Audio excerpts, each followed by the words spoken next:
que máximo, máximo así. Mira melena.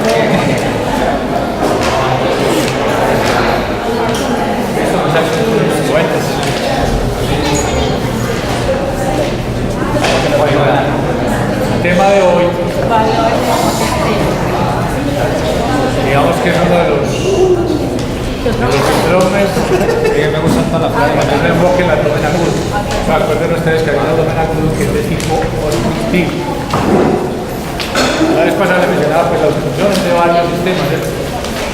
¿Qué vamos a ver hoy? Que es lo más frecuente que ustedes van a ver, que es la obstrucción intestinal, ¿cierto? Y digamos que es un poco para cualquier médico. Esto no es tan simple, ¿cierto? Que ahorita la idea es tratar de definir cuando un paciente se resuelve el problema con una cirugía. Si la resolvemos tardíamente, las complicaciones y la mortalidad pues es muy alta. Entonces, digamos que la idea con nosotros como médicos es tratar de hacer un diagnóstico temprano, una intervención temprana. Es la filosofía de este cuento que yo voy a echar hoy. Entonces, en obstrucción intestinal, básicamente vamos a hablar del intestino delgado. No quiere decir pues, que las obstrucciones sean únicas y exclusivamente del intestino delgado. O sea, la mayoría de las obstrucciones intestinales se originan en el intestino delgado. Entonces, eso es como, digamos, lo principal en el día de hoy. ¿Sí? Y un porcentaje menor son las obstrucciones del colon. Pero acuérdense, cuando hablamos de obstrucciones intestinales, tenemos que empezar desde la boca. Entonces, todo lo que tenga que ver con el esófago, en cuanto a estenosis, disfunciones, este tipo de cosas que producen cuadros obstructivos, pues no entrarían en este tema, ¿cierto? Lo que tenga que ver con el estómago, ¿cierto? El síndrome pilórico y todo lo relacionado con el síndrome pilórico no entraría en este tema de obstrucción intestinal, ¿cierto? Y digamos las obstrucciones duodenales, que son muy raras, pues no las vamos tampoco a tocar, porque eso habría que empezar a mirar una serie de patologías que son muy raras que producen obstrucción. Entonces, ¿qué vamos a ver nosotros? Digamos las obstrucciones intestinales por bridas, por otra serie de patologías más raras, por hernias, por cáncer, que son las más comunes. Entonces, para tratar de ver la clínica de esto. Entonces, hablemos un poquito del intestino delgado. Acuérdense ustedes, voy a el cuento de la embriología, de la famosa hernia fisiológica, ¿cierto? Entre la cuarta y la 10ª semana se da ese fenómeno, el intestino sale de la cavidad, vuelve y regresa, hace un giro. ¿Cuál es la importancia de ese tema de la embriología del intestino delgado? Recuerden que tiene que ver pues, con todos los otros órganos en cuanto a la posición final que toman estos órganos de anatomía, pero tiene que ver con que el intestino se comunica con saco vitelino, ¿cierto? Es el intestino delgado. Entonces ustedes ven aquí en este primer dibujo, el intestino es un tubo, ¿cierto? Que el intestino medio, que es el que da origen pues, a todo el intestino delgado, parte de la mitad del duodeno, parte del colon, es toda las estructuras del intestino que están irrigadas por la mesentérica superior. Ustedes ven ahí, sobre ese eje es que eso gira. Aquí ven ustedes el giro y digamos la disposición final después de todos esos giros, ¿cierto? Resulta que el intestino delgado está comunicado con el saco vitelino, ¿cierto? Esa comunicación, muchachos, se debe cerrar. ¿Sí? Si eso no se cierra, genera una serie de, digamos, de remanentes embriológicos que pueden tener problemas en los pacientes, ¿cierto? Y uno de esos problemas es la obstrucción intestinal, ¿cierto? Y se los voy a mostrar de una vez por aquí para que entiendan. Miren, entonces, digamos las patologías que tienen que ver con la persistencia del conducto ónfalo-mesentérico o con esa conexión entre el intestino y el saco vitelino. Entonces, algunos le llaman remanentes del conducto ónfalo-mesentérico, ¿cierto? O o el saco de John, eso tiene varios nombres, pero en principio es esto. Miren, lo normal es que esto desaparezca, o sea, esa conexión o esa comunicación embrionaria se debe cerrar y debe desaparecer cualquier conexión ahí. Los que les ha tocado entrar a la laparotomía, pues no abre el abdomen y no encuentra ninguna conexión del intestino con el ombligo, ¿cierto? Porque es cuando el intestino sale de la cavidad, el saco intestino, pues lo haces por el ombligo, ¿cierto? Él entra. Si eso no se llega a dar, o sea, por ejemplo, la salida, o se quedan afuera los intestinos, entonces vienen unos problemas congénitos que son, por ejemplo, la gastrosclerosis, o bueno, eso lo vamos a ver cuando la mujer, ¿cierto?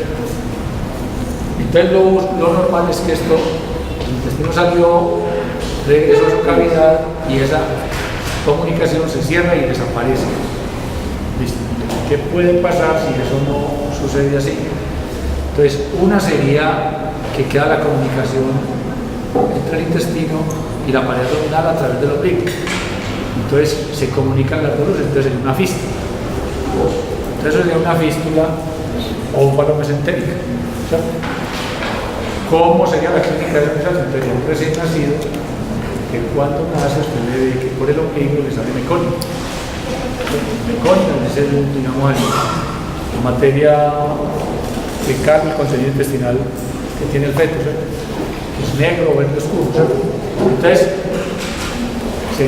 esa sería la clínica de eso, ¿cierto? Entonces, la otra situación es que, por ejemplo, en este caso,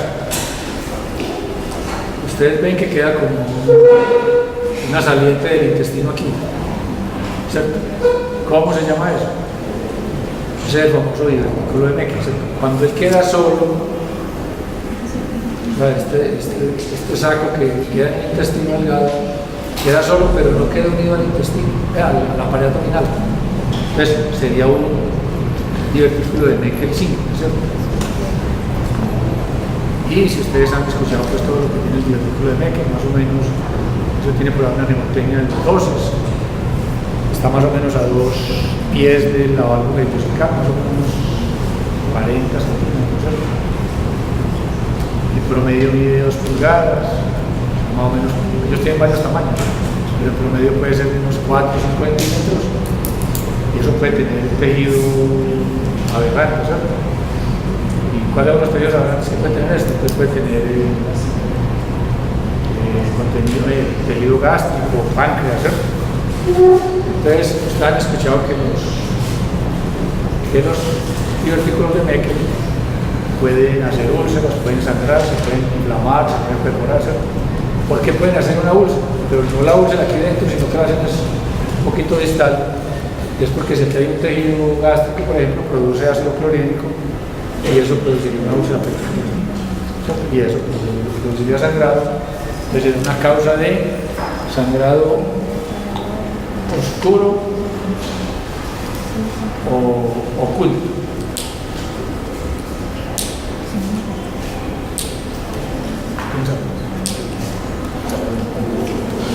Depende.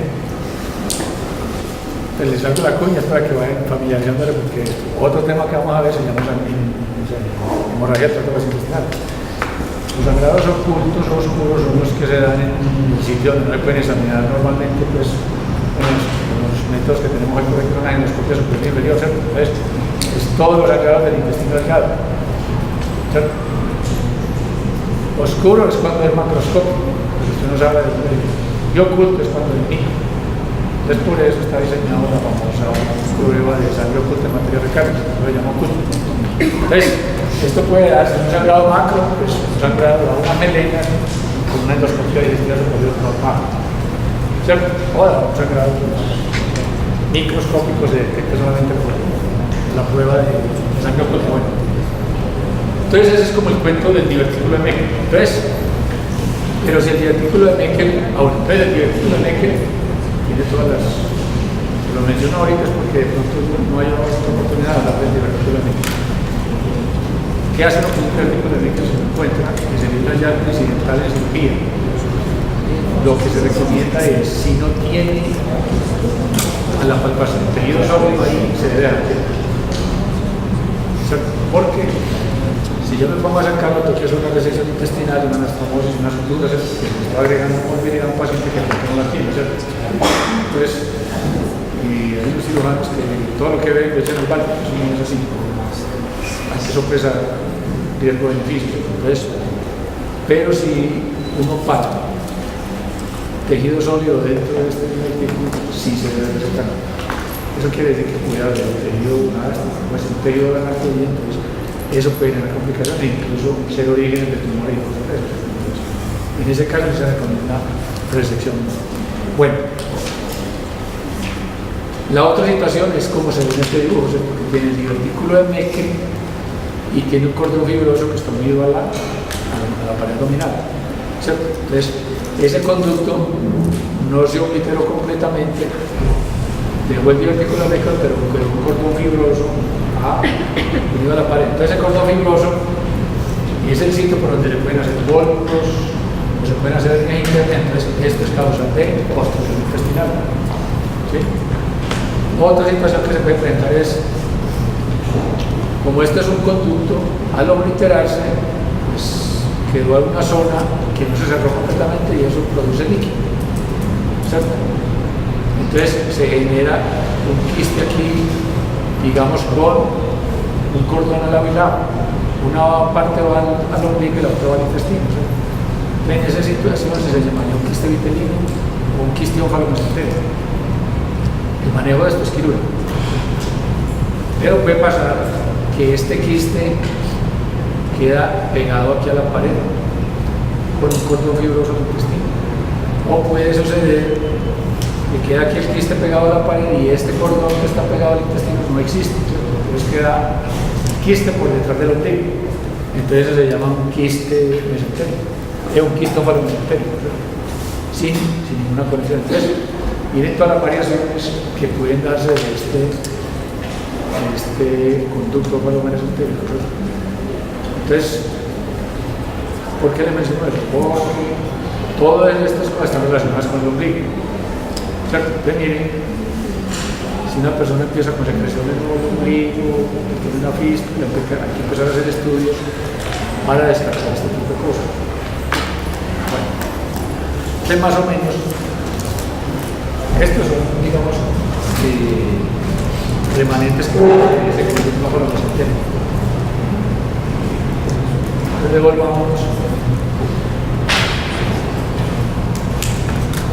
Entonces esa es como la importancia, muchachos, de saber eso, ese tema de la famosa hernia fisiológica. La idea es que nosotros vamos a mirar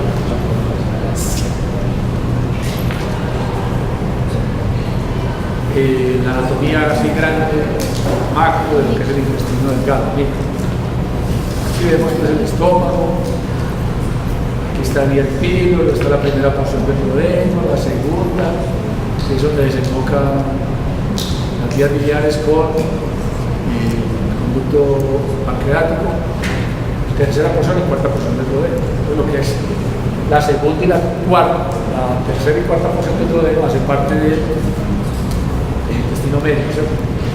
Y lo irriga la arteria mesentérica.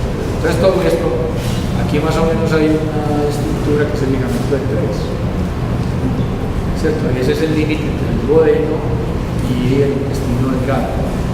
Después de ese ligamento de Treves sigue el yeyuno. El yeyuno generalmente es un poco más corto que el hilo es más largo, ¿cierto? No hay una diferencia anatómica, un punto donde uno pueda decir hasta aquí llega el yeyuno y aquí es el hilo. No, es un área transicional que no está bien clara. Más o menos el intestino delgado puede medir por ahí casi 3 metros, 2,70, 2,90, 2,80, pónganle promedio 2,80, ¿cierto? Pero 2,80 en el paciente vivo, porque ustedes van a leer cosas donde dice que mide 6 metros. Entonces, que 6 metros es un cadáver, ¿cierto? Porque aquí pues tiene tono. Entonces, en el tono, pues tiene peristaltismo y todas esas cosas, es más cortito, ¿cierto? Y todo depende del fenotipo. Si es un paciente obeso, es más corto todavía. Un paciente flaco, más largo, tiene menos grasa en medio.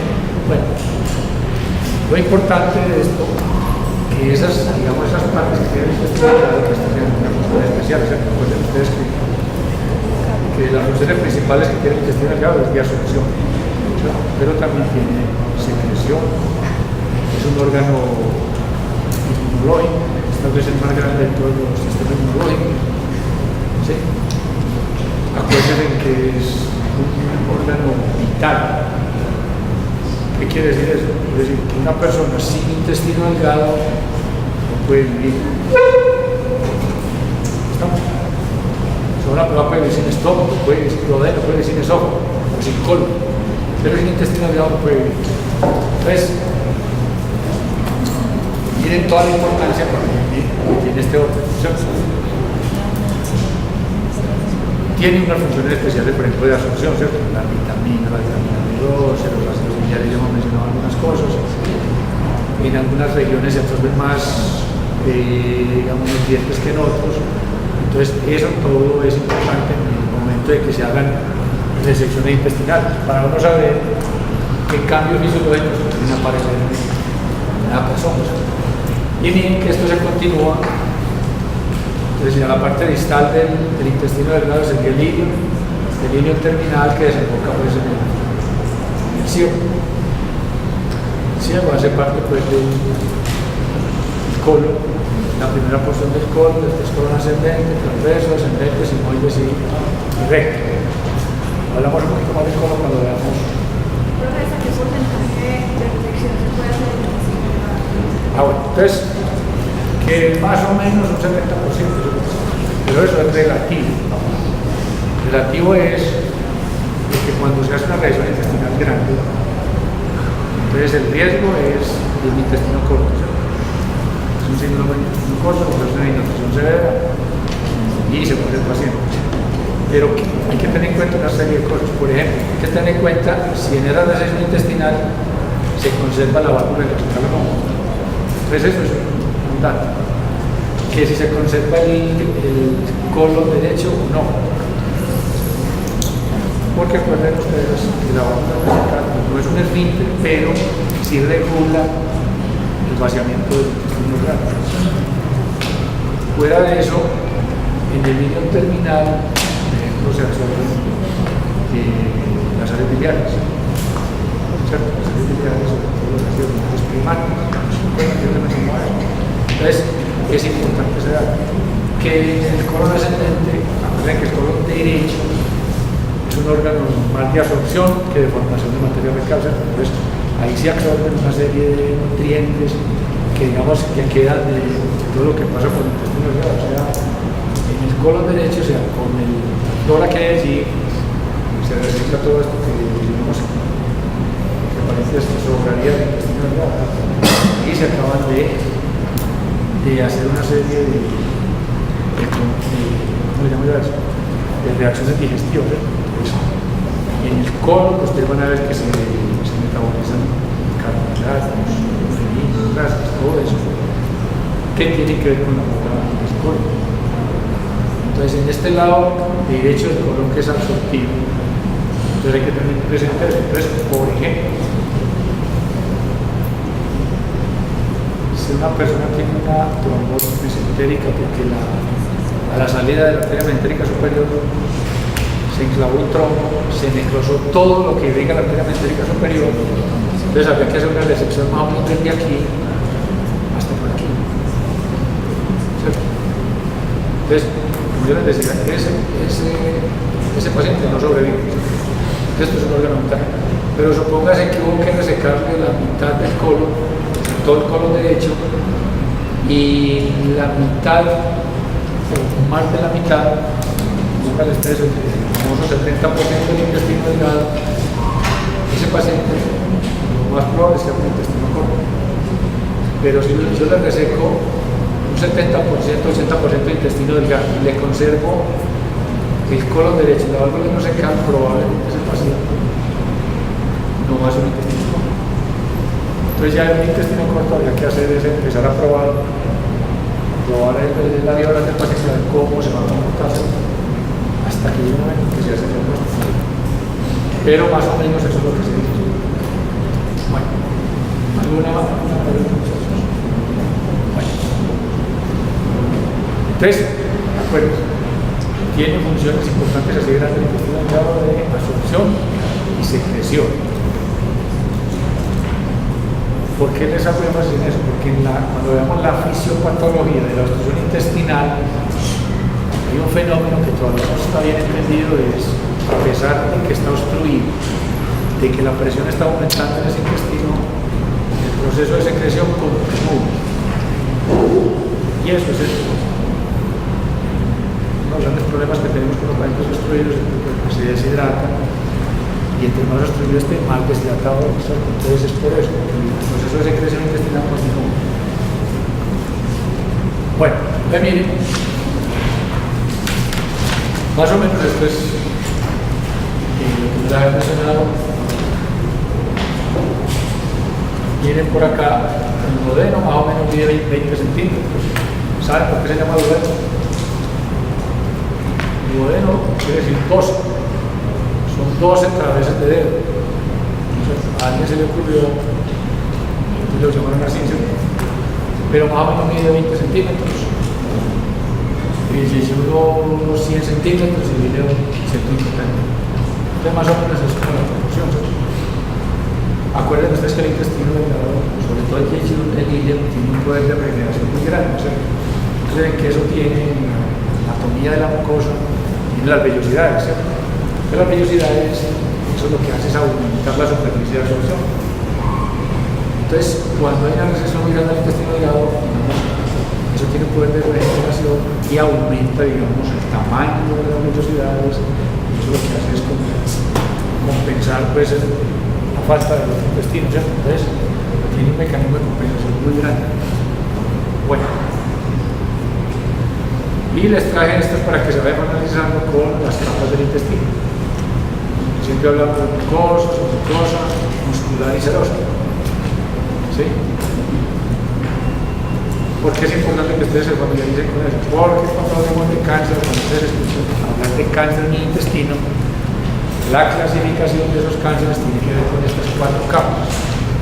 ¿Cierto? Que se compromete la mucosa, que se compromete hasta la submucosa, la muscular y la serosa. Eso es la clasificación.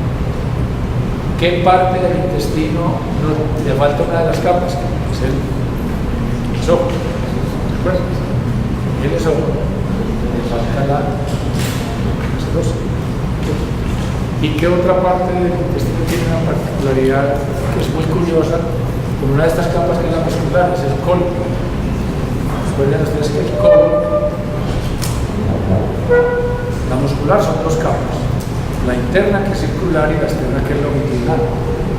En el colon, la capa externa que es la longitudinal se agrupa en una cintillo, no vamos a estar en el colon. Entonces, esto es como la. Bueno. Entonces, ahora sí empecemos, muchachos, con el tema de obstrucción intestinal. Entonces, ¿cómo se define una obstrucción? La definición es muy sencilla, ¿cierto? Es simplemente digamos, el no avance, el corte del avance normal del contenido intestinal, ¿cierto? Por alguna razón. ¿Sí? Entonces, cuando yo digo por alguna razón, entonces pueden ser causas mecánicas, ¿cierto? Desde un cuerpo extraño hasta una torsión del intestino, un tumor, cualquier cosa de eso, ¿cierto? O fenómeno funcional que no deje avanzar el contenido intestinal. Más común que ustedes van a escuchar es el famoso híleo adinado, no híleo, no se debe decir híleo, ¿cómo es? El híleo paralítico. No se debe decir híleo paralítico porque híleo significa paralítico también, entonces uno debe decir híleo adinado, o híleo funcional, o híleo reflejo, tiene muchos nombres el híleo funcional. Entonces, listo. Entonces, Miren que estamos hablando de un fenómeno que es un síndrome que tiene muchas causas. Entonces es como decir, hemorragia del tracto gastrointestinal. Hemorragia del tracto gastrointestinal es la consecuencia de otra cosa. Lo mismo aquí, obstrucción intestinal. Simplemente la manifestación de otra enfermedad que está produciendo ese problema, ¿sí? Se manifiesta así. Entonces miren que esa obstrucción mecánica pues, tiene tres orígenes, ¿sí? Una, cuando hablamos de una obstrucción mecánica intrínseca, quiere decir que el origen de esa obstrucción está en la pared del intestino. La otra que es extrínseca, o sea, la obstrucción está por fuera del intestino. Y la intraluminal es por la luz. Más adelante miramos las causas. Y la funcional, son muchísimas causas, no les deseo a ustedes, pero no hay una obstrucción real. Bueno, en cuanto a la duración, es otra clasificación, aguda o crónica. ¿Cómo se define la crónica? En la crónica se define son varios episodios donde no hay digamos, daño de la pared intestinal. Entonces, no se define pues como en el tiempo. Entonces, son pacientes que tienen cuadros de repetición obstructivos y se mejoran con manejo médico. Entonces, ese es el que uno dice que tiene obstrucción crónica. El agudo es el cuadro clásico que ustedes vamos a mencionar con todos los síntomas de la obstrucción y que no sabemos si se va a resolver o no, dependiendo de la causa. Que si era una obstrucción parcial o completa, ¿cierto? No es parcial, pues hay algo de, digamos, de paso del contenido intestinal en el sitio donde está la obstrucción. O sea, no está completamente obstruida la luz. Y la completa, pues es completamente la luz obstruida, ¿cierto? Esto es importante. Tratar de esclarecer en la clínica no es tan fácil, pero si logramos decir o definir en clínica que un paciente tiene obstrucción parcial, el manejo de ese paciente puede ser un poco diferente al paciente que tiene una obstrucción completa. Entonces no es fácil. Otro tipo de clasificación es el tipo de obstrucción que se clasifica en simple y complicada. Simple es cuando no hay ninguna, digamos, compromiso de las paredes del intestino. Y la complicada, entonces, se llama nenaza cerrada. Nenaza cerrada es cuando los dos extremos están obstruidos. El ejemplo más sencillo es el pólvulo. El pólvulo gira sobre su mismo eje, entonces al dar la vuelta, pues quedan los dos extremos cerrados. Entonces, imagínense eso, queda como una especie de bombo. Cierran el orificio, eso empieza a producirse gases, líquido, pues el riesgo de que eso se necrose, se rompa, es muy alto. Y la otra complicada sería cuando hablamos de una obstrucción intestinal isquémica o estrangular. Cuando hablamos de estrangulación, estamos hablando de hay un proceso isquémico por falta de irrigación. Entonces, decir uno en qué grado de isquemia está hasta llegar a la necrosis no es tan sencillo, pero hay que tratar con clínica de aproximarse a este diagnóstico para poder tomar medidas, ¿cierto? Entonces sería una obstrucción intestinal complicada si uno sospecha que tiene isquemia o es una cerrada, ¿cierto?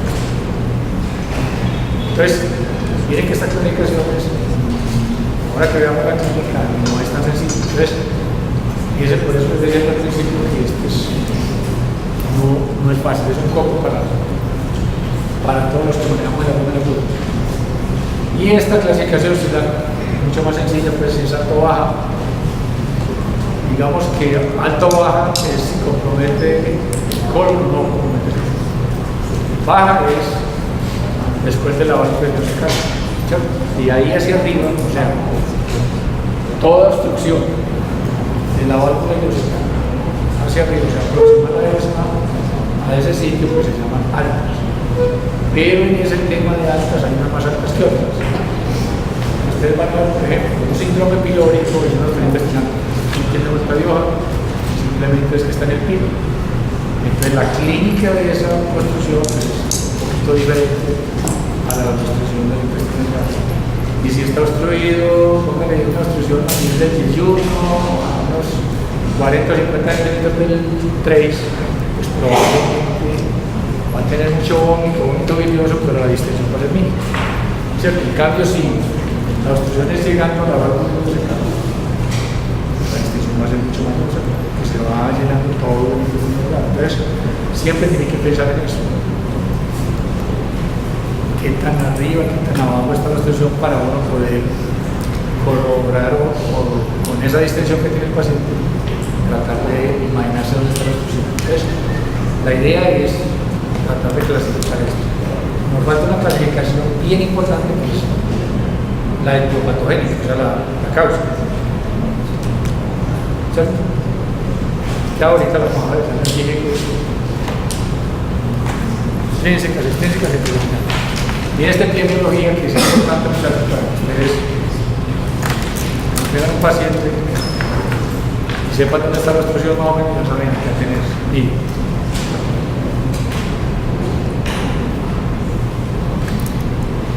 Que se presenta un poco más en mujeres que no, pues bueno, ¿por qué será? Resulta que tienen que la primera causa de obstrucción del intestino delgado son adherencias, pues en la época actual.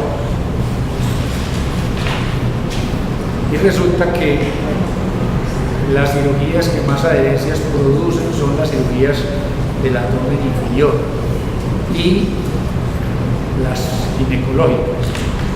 Entonces todas estas cirugías del recto, del colon sigmoides, histerectomías, apendicectomías, son las cirugías que más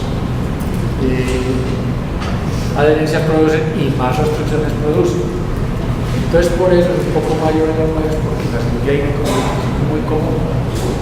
Pero yo le mencionaba que una de las cirugías más frecuentes en el mundo es la histerectomía. Entonces, por eso es que es un poquito mayor en las mujeres. Entonces,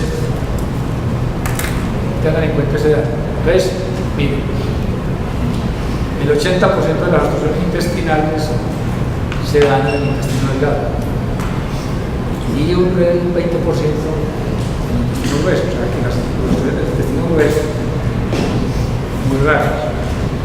Y si hablamos de bridas, las obstrucciones del intestino grueso por bridas sí están descritas, pero son muy raras. Hay autores que dicen que el colon no se obstruye por bridas, pero sí las hay. Eso es muy raro. Entonces, que ustedes ven aquí que lo más común de la obstrucción del colon es cáncer. Entonces es importante diferenciar en una obstrucción intestinal si es colon, si es intestino delgado, para poder uno extrapolar y llegar a una impresión de causa. ¿Entendido? Adherencias son las principales. Todo esto depende de la edad, depende de las épocas en que se miren estas estadísticas. Hace 100 años, principios del siglo XX, la primera causa de obstrucción intestinal eran las hernias. Y todavía se ve. No tanto pues porque una persona de otra época rapidito se separaba, pero todavía vemos cuadros de obstrucción intestinal, por ejemplo, intestinales, por ejemplo, femorales. ¿Sí? Entonces, muchachos, siempre que llegue un paciente con obstrucción intestinal, miren, pregunten, se puede estar pensando. Bueno. Entonces, miren, el intestino delgado, adherencias, hernias y tumores. Ese es como lo más grande, lo más frecuente. Y el intestino grueso, cáncer, diverticulitis y golpe. En ese orden es lo más frecuente. Y acuérdense ustedes que una diverticulitis se confunde con cáncer. A veces la única manera de saber si es lo uno o lo otro es la histología. ¿Sí? Bueno. Miren este otro dato, la mortalidad. La mortalidad de la obstrucción intestinal simple, o sea, no complicada, que se maneja quirúrgicamente, está por debajo del 3%. Y cuando está complicado, o sea, cuando es una asa cerrada, cuando hay isquemia, necrosis o perforación, y este es el más. Entonces, de ahí que hay que ser muy juicioso con un diagnóstico temprano y una intervención temprana en este tipo de pacientes. Y miren este otro dato, la recurrencia de las obstrucciones intestinales por bridas. Cuando se hace manejo conservador, es decir, no se opera el paciente, está en un 12% más o menos promedio. Y cuando se hace tratamiento operatorio, hay un rango entre 8 y 32. Si uno coge como la mitad, póngale 15-20%, quiere decir que, digamos que la recurrencia, cuando hay tratamiento operatorio, es un poco mayor que si no se opera. Entonces, por eso, ustedes van a ver que nosotros entregando a operar a un paciente que tiene, son por bridas. Les adelanto, muchachos, el único caso de obstrucción intestinal que es de manejo médico, cuando decimos manejo médico es que se le pone la sonda, se hidrata el paciente, se alivió y se fue para la casa y listo. Es decir, se curó. Son los pacientes que tienen obstrucción intestinal por bridas. Los otros no. Los otros hay que desobstruir. Entonces ese cuento, muchachos, que llega un paciente que no tiene antecedentes de cirugía y lo manejamos conservadoramente, que antes se me va para la casa, no es correcto. Ese paciente tiene que tener algo que hay que resolver, que es que el tacto es normal. Entonces, ¿cuál fue la causa? Pues, con eso que les estoy diciendo, siempre, muchachos, hay que ponerle apellido a las obstrucciones intestinales para saber de qué estamos hablando. Entonces, el obstrucción intestinal por piezas, por fruta de papañuelo, por cáncer, por lo que sea, etc. Porque dependiendo de eso, es el tratamiento. Bueno.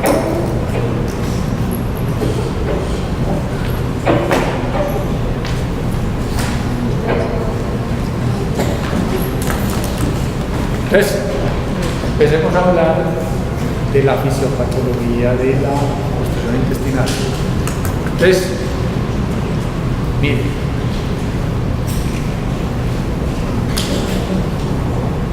¿cuál es el gran problema de esto? Esto produce una serie de alteraciones fisiológicas que son las que pueden llevar a la muerte del paciente. Entonces, digamos que la primera trastorno fisiológico más llamativo es la deshidratación. Que el paciente que hace empieza con un dolor tipo cólico, distensión, vómito, empieza a perder líquidos a un tercer espacio. Entonces, lo primero que ocurre cuando está la obstrucción generalmente es el dolor, no la distensión. Entonces, ¿y por qué se produce el dolor? Pues porque normalmente, apenas ustedes que el intestino se mueve permanentemente, siempre las ondas peristálticas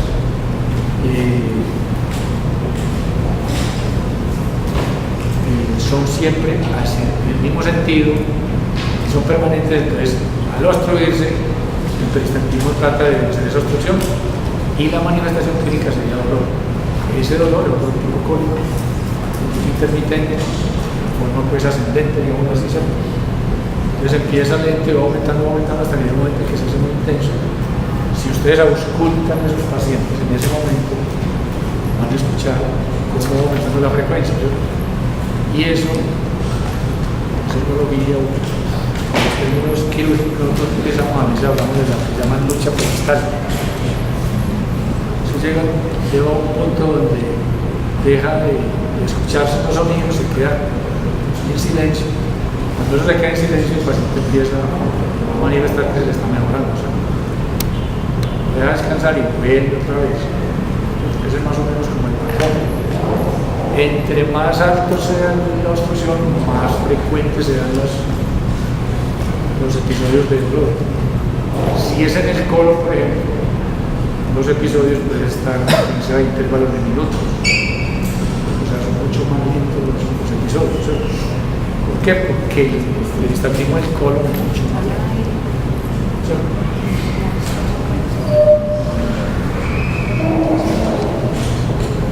Viene la distensión. Entonces, miren, que la distensión está dada pues principalmente por aire ejecutivo. Es la mayoría de las veces, o sea, la mayor cantidad de aire que hay en el intestino delgado es ejecutivo. ¿Sí? Cuando hay obstrucción, entonces hay unos fenómenos que se van dando allí, que es la fermentación de todas estas sustancias que hay en el contenido, todas las sustancias están azúcares. Ahí hay bacterias que empiezan a crecer de forma exponencial. La mayoría de esas bacterias son pues coliformes que producen gases. Entonces, esa fermentación de azúcares produce CO2, está digamos, todos los fenómenos que ocurren con las reacciones que ocurren entre el ácido proteínico y las sustancias alcalinas que producen el páncreas, eso genera una reacción ahí que uno de los productos de esa reacción es el CO2, entonces eso aumenta más la distensión, pues fuera de eso hay difusión de gases de la sangre a la médula intestinal, entonces todo eso es lo que va dando la distensión. Esa distensión va aumentando el dolor. ¿Cierto?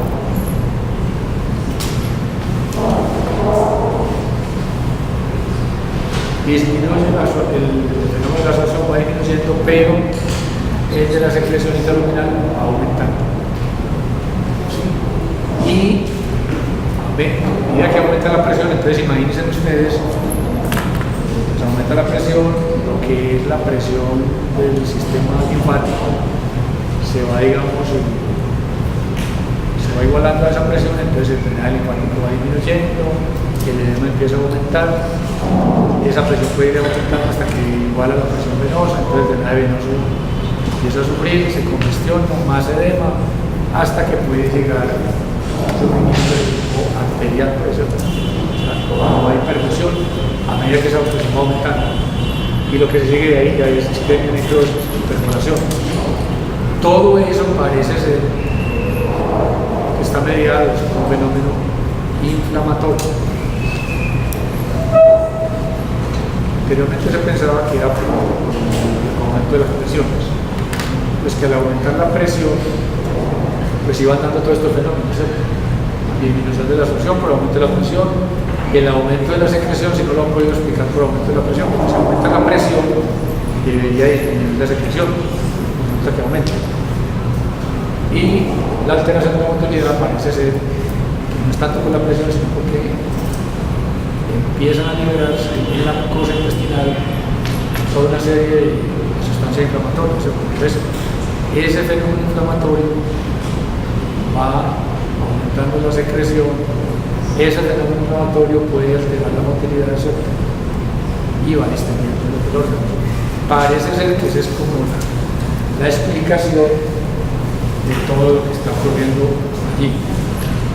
Entonces, eso como para explicar pues, el aumento de tamaño de las asas intestinales, ¿sí? Y el aumento de cantidad de líquido dentro de la luz. ¿Sí? Entonces, dependiendo del tiempo que lleva esa obstrucción,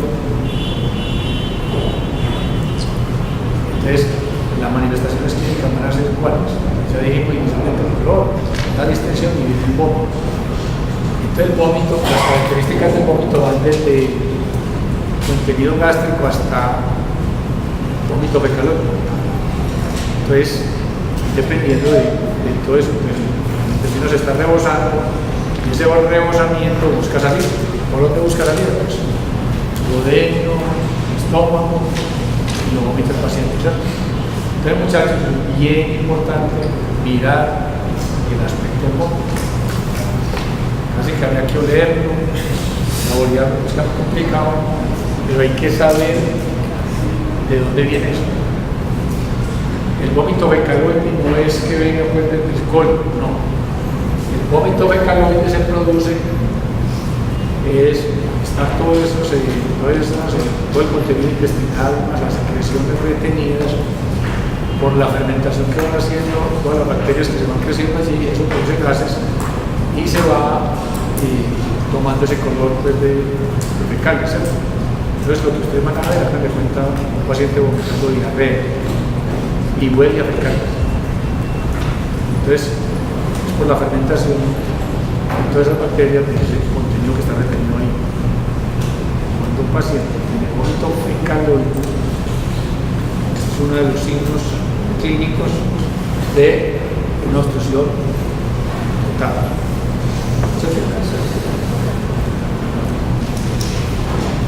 Y es un paciente que puede estar complicado. Entonces, si hay vómito fecaloide, quiere decir que es un proceso avanzado, lleva varios días probablemente. Bueno. Entonces, ¿qué manifiesta el paciente? Cuando llega pues, al servicio de urgencia o al consultorio, ¿cierto?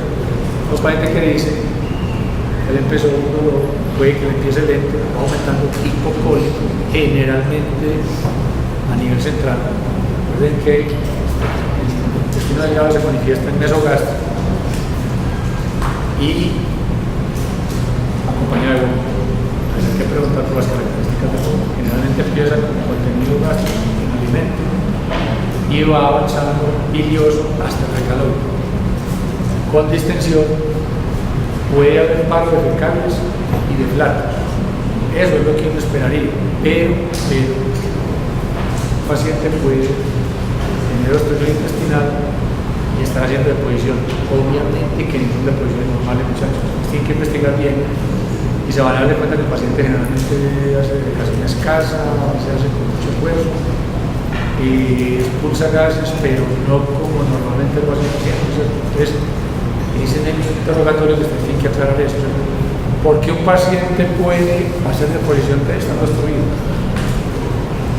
Simple, muchachos, es porque acuérdense. Entonces, si el peristaltismo proximal a la obstrucción está aumentado, pues el peristaltismo distado a la obstrucción no ha desaparecido, sigue funcionando como y corriente. Entonces, incluso por reflejo se puede aumentar el peristaltismo y el paciente sentir deseo de carga.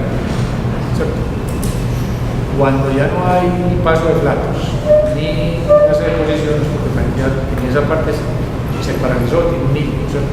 Bueno, que la obstrucción, por eso llama un hilo mecánico.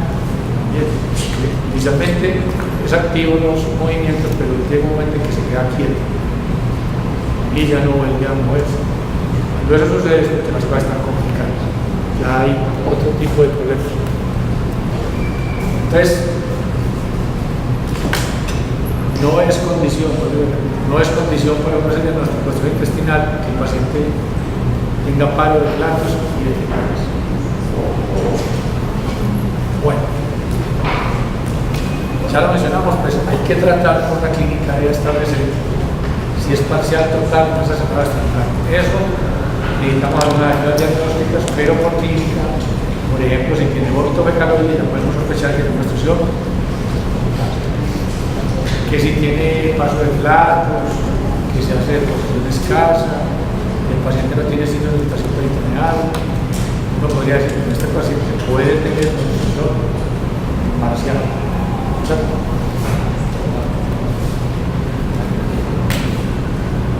Otra es la deshidratación, que ese es otro de los pilares del manejo de estos pacientes, es la hidratación. Entonces, siempre tienen que valorar el estado de hidratación del paciente que le sospechan una obstrucción, ¿cierto?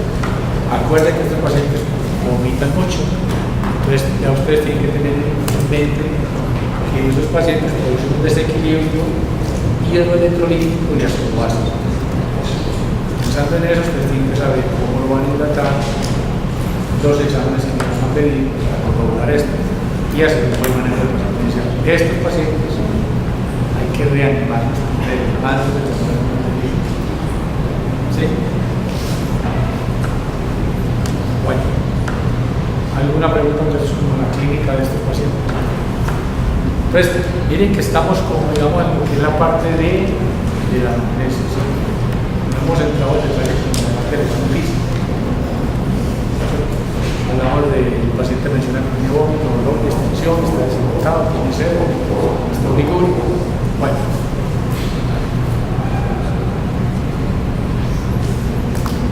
Viene la parte del examen físico.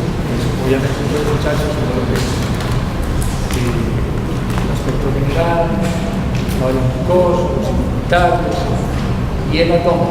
En el abdomen, que tienen que mirar ustedes, inspección, palpación, percusión, todas las 4 partes que se ven en esa etiología, tienen que mirar cicatrices, tienen que mirar asimetrías, porque a veces los pacientes tienen una obstrucción y todas las asas extendidas están en un lado y en el otro no, entonces se ve una asimetría, a veces se ve el peristalio, ustedes lo pueden ver, se ven las asas, se ven como marcadas en la pared, todo esos detalles aquí los tenemos.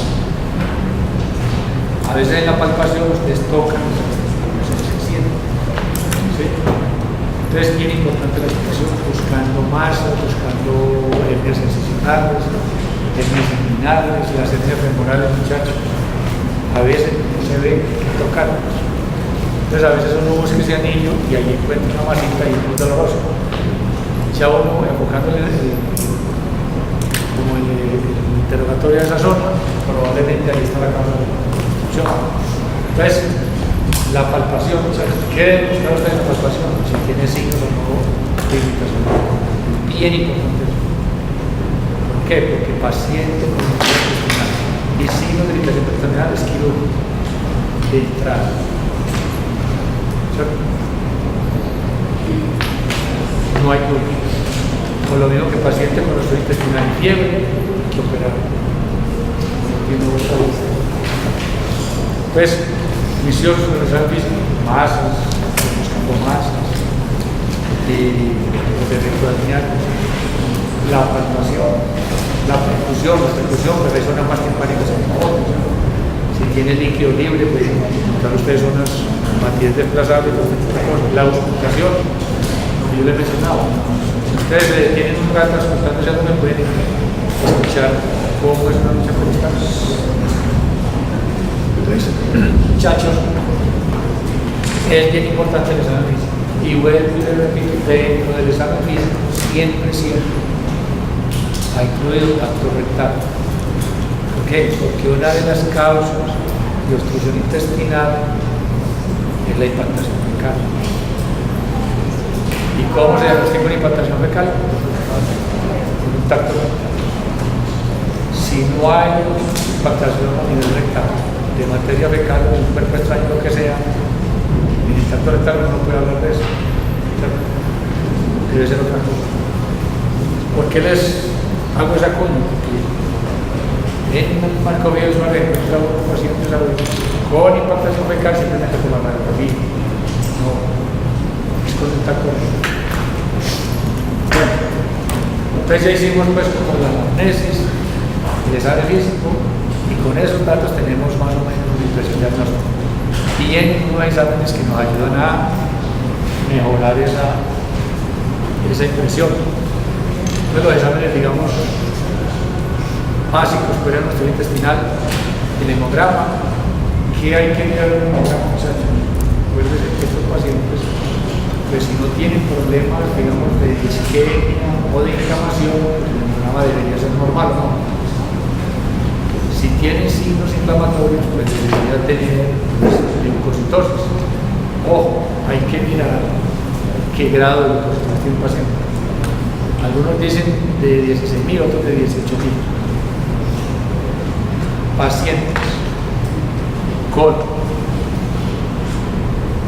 una leucocitosis mayor de 16.000, hay que pensar que ese paciente tiene una perforación o un isquemia intestinal. Es un signo de complicación, o sea, que hace sospechar que hay una complicación.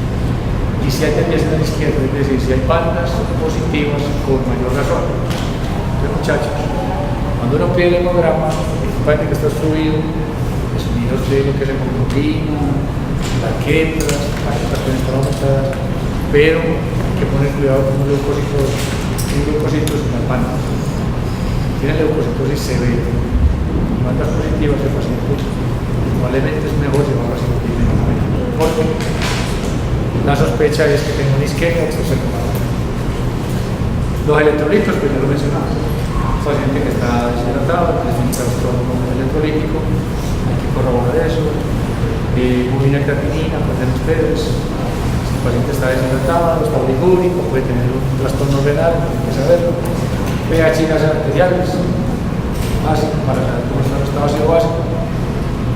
Algunas menciones que nos pueden ayudar a ver, buscando o sospechando o descartando isquemias. Entonces, si yo sospecho en isquemia, el lactato me puede ayudar, la deshidrogenasa láctica me puede ayudar, o las amilasas. Énfasis en las amilasas, muchachos, acuérdense que las amilasas se producen en muchos órganos, son inespecíficas.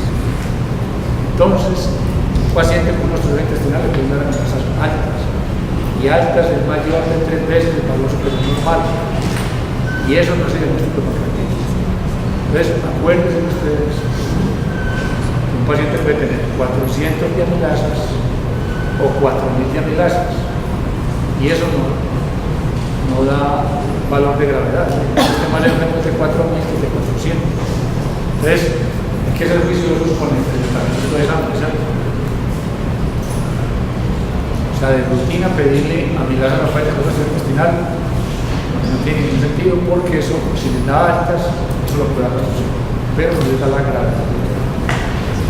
Entonces, muchachos, acuérdense, pues siempre es pensando en que tenemos que descartar una complicación de esa obstrucción. Listo. Entonces, todos los exámenes de laboratorio viene, digamos, el examen más sencillo, más viejo que está a la mano para corroborar si tiene un cuadro obstructivo o no. La radiografía simple, ¿no? Sí. Algunos recomiendan, pues, pedir un tórax, un abdomen de pie y un abdomen de cúbito. Todo depende del paciente.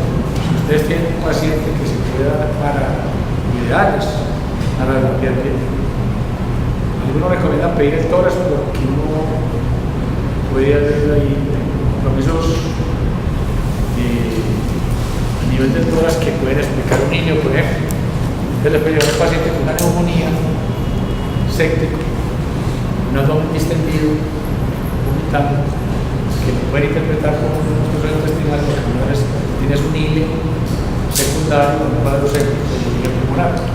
Eso es un niño. Y los ileos son cuadros que se parecen a nuestro funcional. Entonces, algunos recomiendan pedir la placa de tórax y de abdomen de pie. ¿Qué deberíamos en las radiografías? Les traigo unos ejemplos así grandes para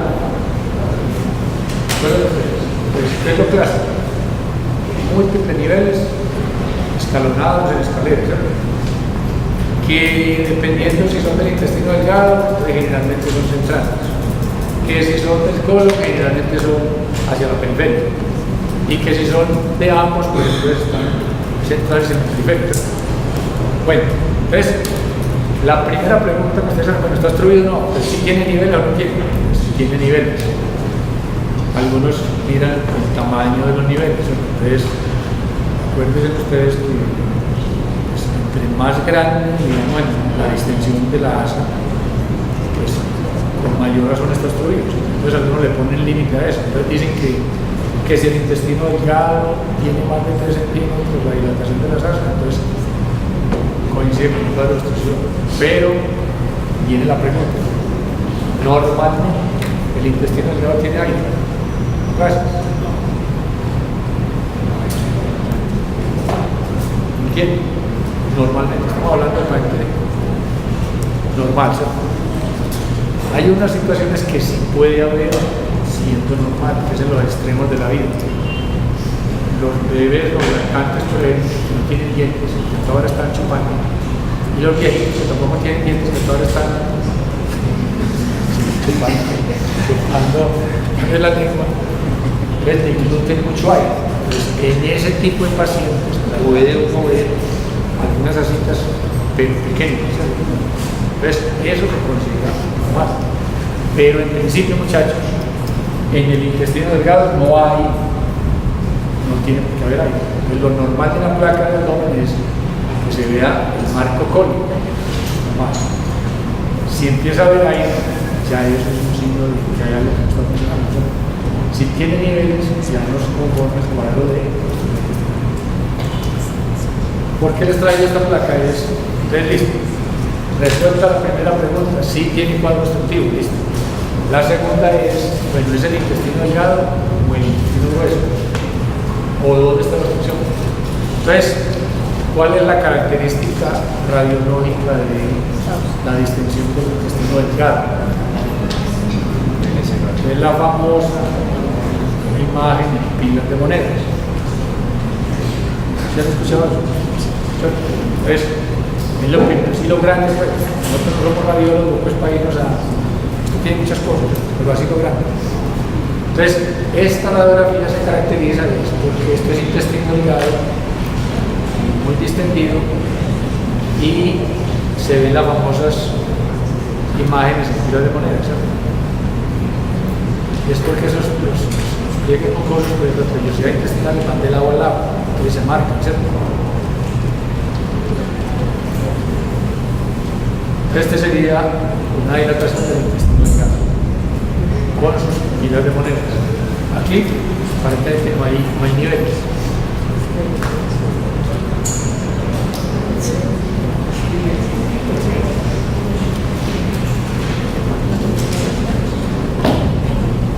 Bueno,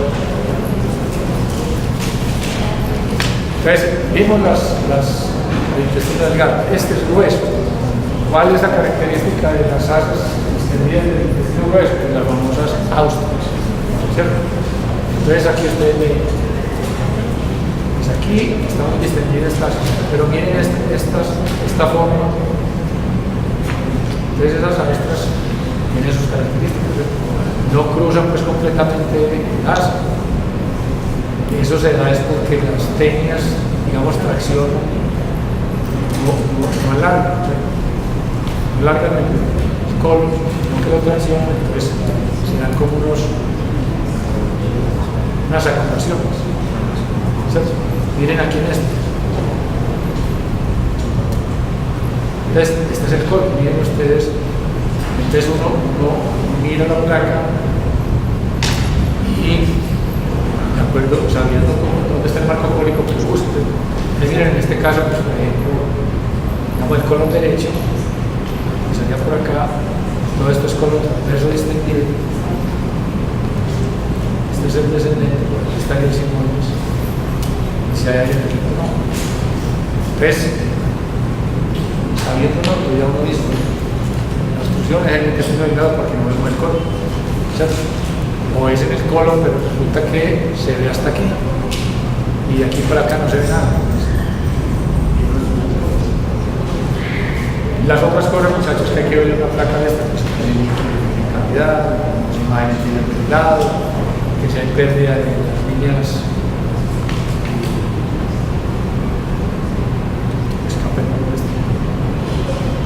líneas peritoneales, las líneas de los psoas, toda esta cosa que tiene pues una placa de siempre mirando si hay aire por aquí, si se ve o no, siempre miren porque en nuestro suelo intestinal puede haber una perturbación y lo único que uno puede ver de pronto sería el neumo pulmonar, que es un dato que ayuda. La otra, si ustedes ven aquí en la zona hepática, por ejemplo, hay en las vías biliares, lo que llaman neumobilia. Y el paciente de una obstrucción intestinal, ustedes pueden decir, un paciente que tiene una obstrucción intestinal, no tiene antecedentes de cistitis, tiene neumobilia, la posibilidad mayor es que tenga un niño diario. ¿Sí? Entonces, todos esos detallitos van ayudando pues, a hacer la clínica de esto. Esta otra placa, pues es un cuadro, ya digamos, donde están las dos, tanto el grueso como el delgado. Si ustedes miran, por aquí hay muchas imágenes de monedas, y estas son las famosas austras del colon, un colon muy distendido, todo este es derecho, súbito, este es transverso. Bueno, entonces más o menos la idea Entonces con este examen se puede guiar.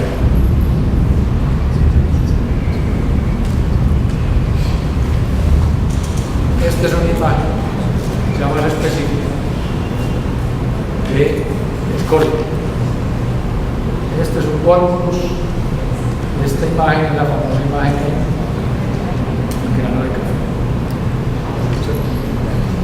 Que prácticamente es para comunicadores. Pero aquí no se alcanza a ver, pero esto va a estar aquí. Pero imagínense, la puedes ver. Esto da la vuelta aquí y se ve más o menos. Entonces, dependiendo de este cuadro que hay que tirar.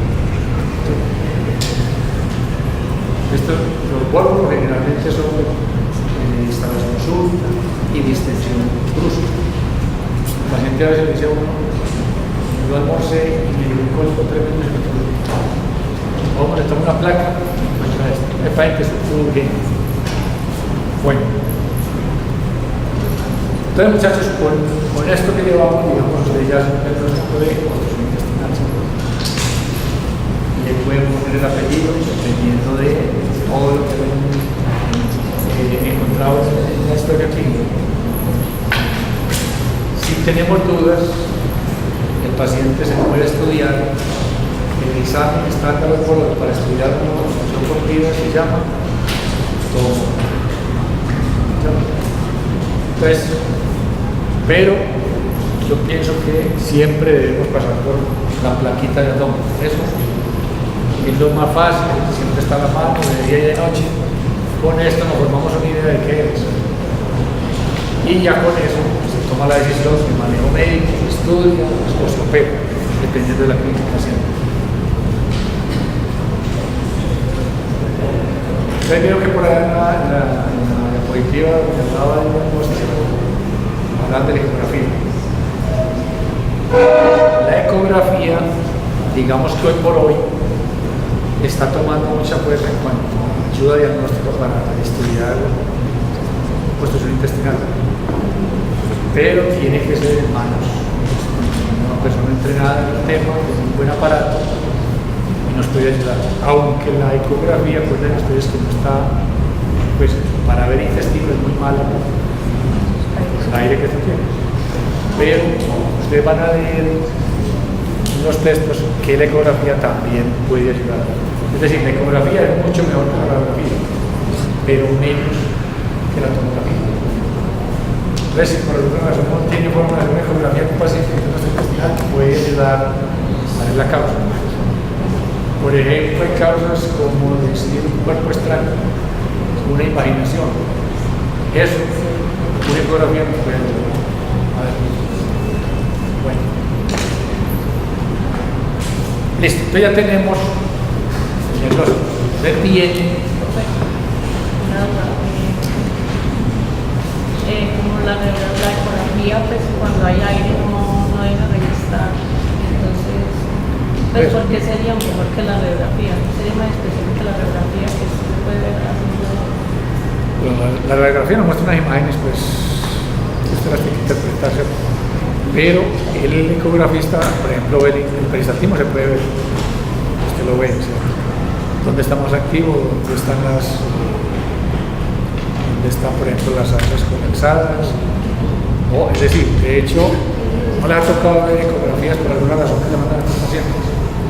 Y si ayudan, o a veces le dicen a uno, esas intestinas supremamente dilatadas, o sea, el ecografista alcanza a ver cosas, líquido de cavidad, o aire libre, es decir. Dicen, por ejemplo, digo, nuestro médico ha tomado pues como mucho auge, pediría a un paciente una ecografía con una intestinal. Pero si ustedes lo ven hacer, no se preocupen que si se está manejando el tema, obviamente que el entrenamiento se puede ayudar. Obviamente que nosotros en nuestro medio le pedimos la placa y de la placa pasamos a la tomografía. Porque la tomografía es el examen ideal. Bueno.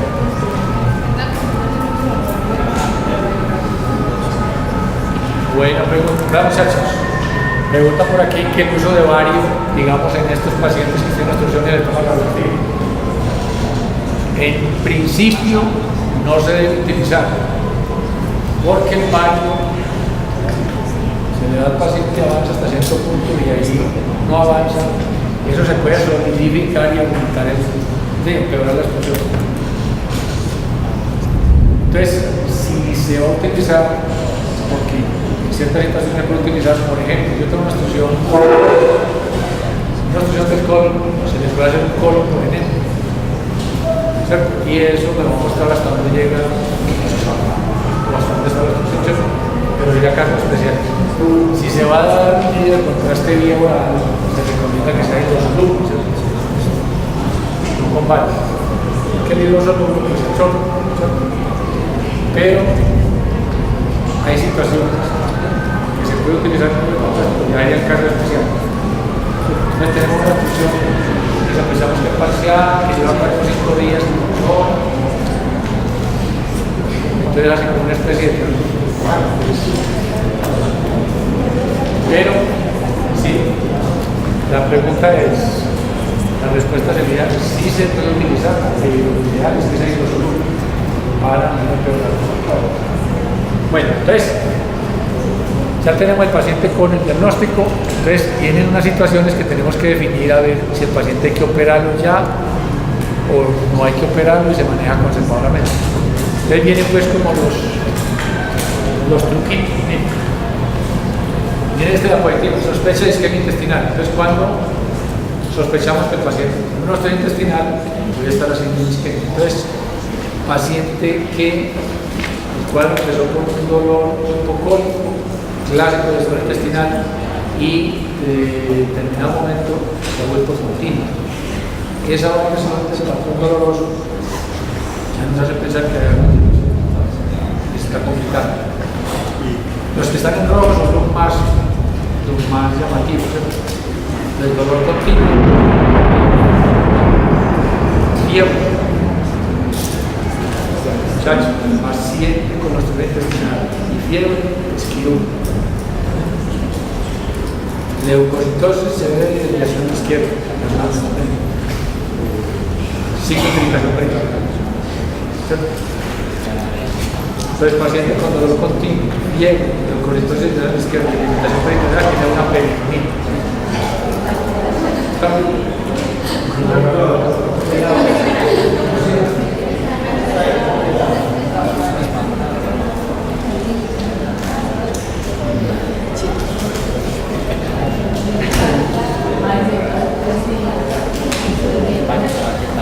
Bueno, muchachos, les cuento. El paciente que está en estas 4 cuerdas que están en rojo no tiene una obstrucción intestinal, lo que tiene es una peritonitis. Y a veces a nosotros nos cuesta decir tiene peritonitis. No es que tiene una apendicitis complicada. Claro, tienes una peritonitis secundaria a una apendicitis. Y quedaría, y ya todo el mundo sabe que tiene, entonces nos vamos, no es que tiene una obstrucción intestinal, pero tiene mucha leucocitosis, no, pero empezamos como, en vez de decir al revés, no, que el paciente tiene una peritonitis secundaria a una obstrucción intestinal.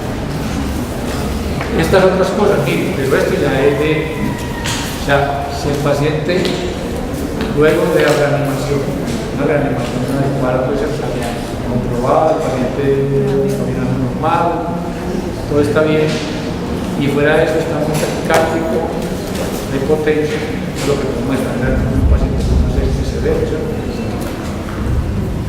una cirrosis metabólica marcada, si tiene una hernia cardiaca, pues ahí está la causa de la obstrucción.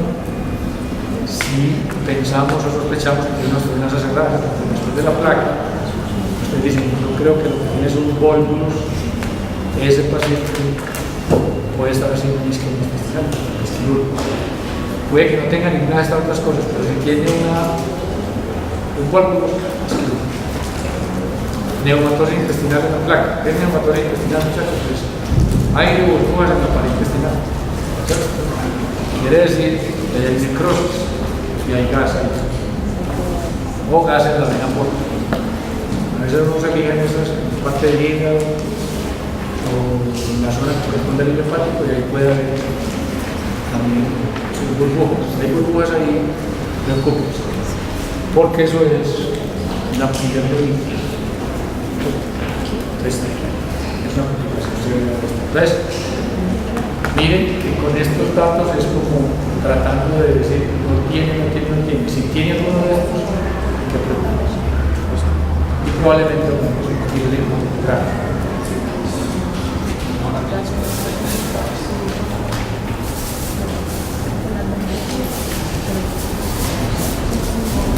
Esto ya lo hemos visto, pero esta diapositiva se las traigo es por esta situación que estamos viendo.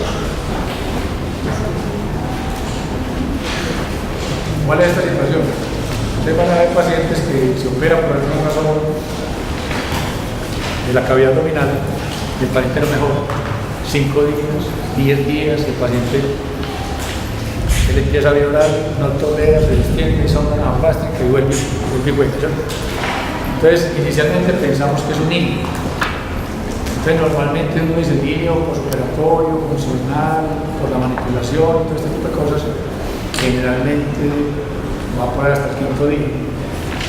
¿Cierto? Si después del 5.º día el paciente no asume su tránsito intestinal normal, ya empezamos a pensar en estas cosas. Entonces, mire, por definición, la obstrucción intestinal postoperatoria temprana se considera hasta la semana 6 posoperatorios. Entonces, en ese periodo, los cuadros que se comportan como una obstrucción intestinal, luego de haber descartado el niño, o más tarde vamos a ver las causas de hilo. Si descartamos las causas de hilo, y concluimos que no es un hilo, sino que es una obstrucción mecánica, entonces viene. La mayoría son adherencias. ¿Qué significa, muchachos? De que las adherencias se forman casi que en el primer momento de que se termina la cirugía. Porque las adherencias son, digamos, el resultado del proceso cicatricial del peritoneo. ¿Sí? Entonces, desde que se inicia el proceso quirúrgico y arranca todo el proceso inflamatorio, pues arranca todo el proceso cicatricial. Recuerden que lo vimos al principio, pues las etapas que tiene eso. Entonces, ese proceso tiene que ver con eso. Entonces, las adherencias es la causa común, pero pueden haber vías internas, hay que descartar abscesos, hematomas, edemas de anastomosis, entonces, en esos primeros mes y medio, miren que el afán de los ciudadanos de las salas es buscar, pues, primero que es un hilo, y después que no son las complicaciones de la cirugía. Si no encuentra uno ni el hematoma, ni el absceso, ni la filtración, ni las cosas, conclusión, es una obstrucción intestinal por adherencia.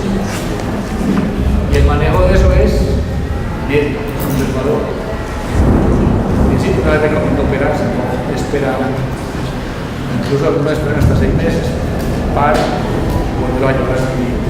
Porque entrar a operar a paciente de esto a los 20 días es más el daño que más el beneficio que les está haciendo.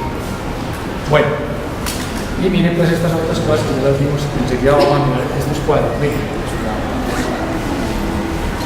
causa de obstrucción intestinal intrínseca, o sea, originadas en la pared del intestino, congénitas. Entonces ya malrotaciones, el divertículo de Mecke, duplicaciones, quistes.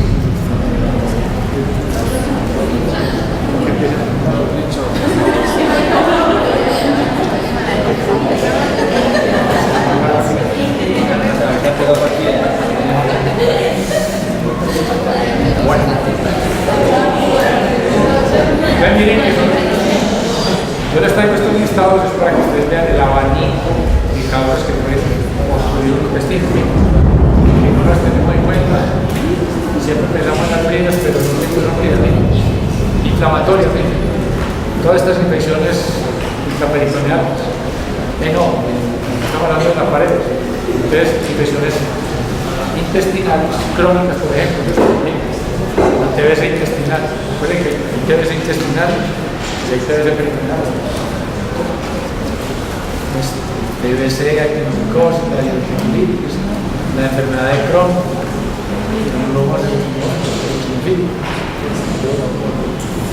neoplasias primarias, pero ya que se originan en la pared. Son muy raras en otras cosas. neoplasias malignas del intestino delgado son rarísimas, pero sí las hay, ¿cierto? Y las benignas también, ¿cierto? Muchachos, el intestino le dan lipomas, le dan hemangiomas, le dan todo ese tipo de cosas. Metástasis, o sea, metástasis que se cierran en la pared intestinal. ¿Cuál es, digamos, la neoplasia que más metástasis da a la pared del intestino? Es el melanoma. Los melanomas pueden manifestarse para el antecedente de melanoma y presentarse con una intestinal. Uno podría sospechar eso. El síndrome de Prader-Willi es una poliposis. Traumáticas, un hematoma, una estenosis isquémica. Hematomas, ¿no?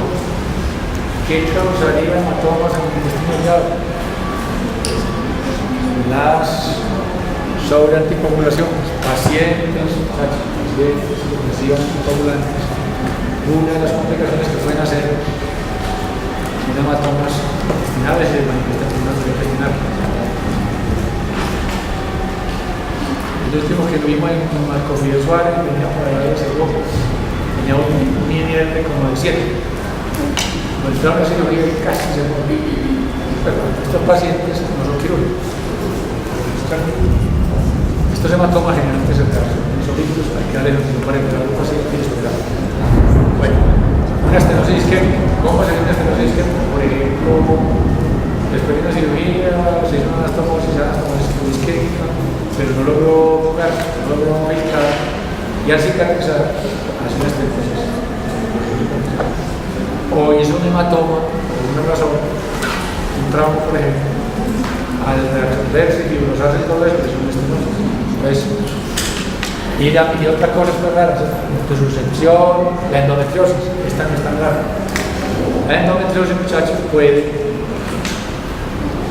aparecer en la pared intestinal o en la pared del colon. Como eso produce sangrados más o menos cada mes, eso produce inflamación fibrosa y inflamación fibrosa que va haciendo una estenosis. La radiación daña el sistema capilar del intestino y produce una fibrosis, destrucción, hematoma.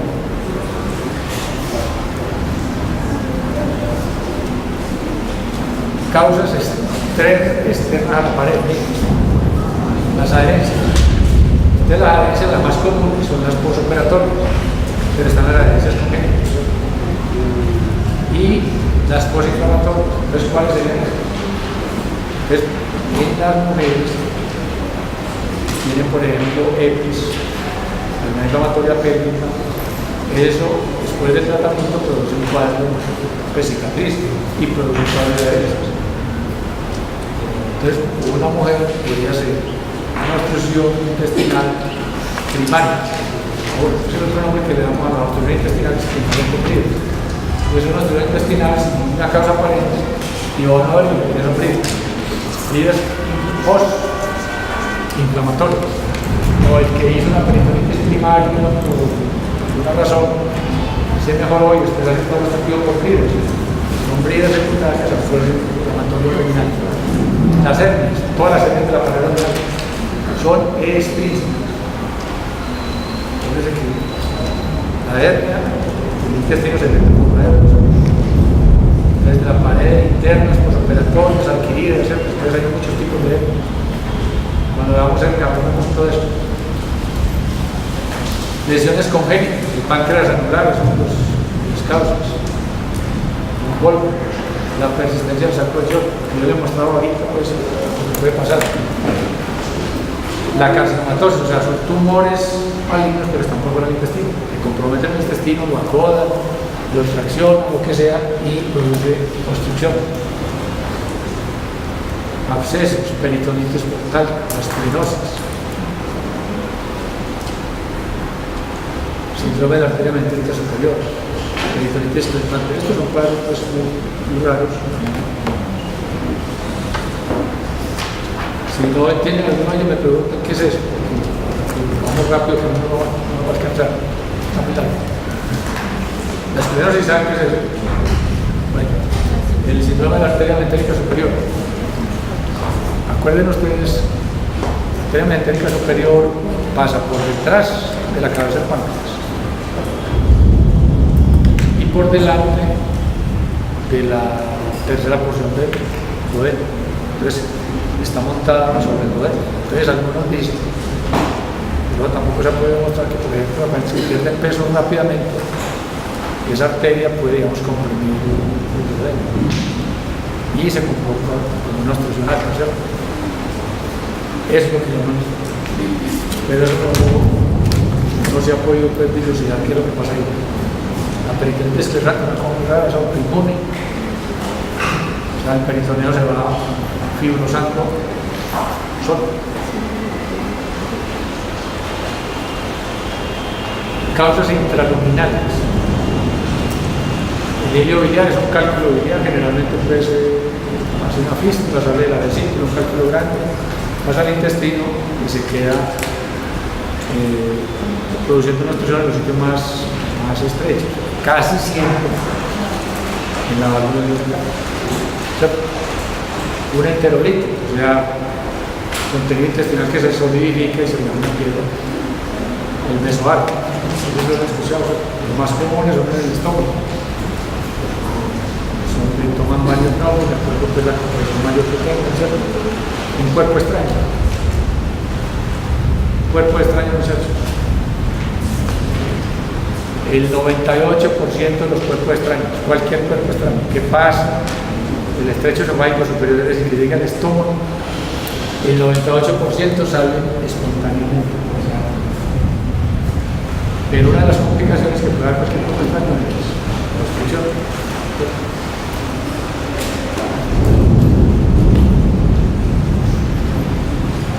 Balones de desórdenes, parásitos. Hay una obstrucción que es torácica. Eso casi ya no se ve, pero existe, muchachos. Entonces se van a trabajar a un pueblo y vienen por allá de los indios, de yo no sé dónde, que no tienen un ser calzado, ni nada de ese tipo de cosas. Se puede llegar un niñito con una obstrucción intestinal, con un nudo de aceite, y se ve.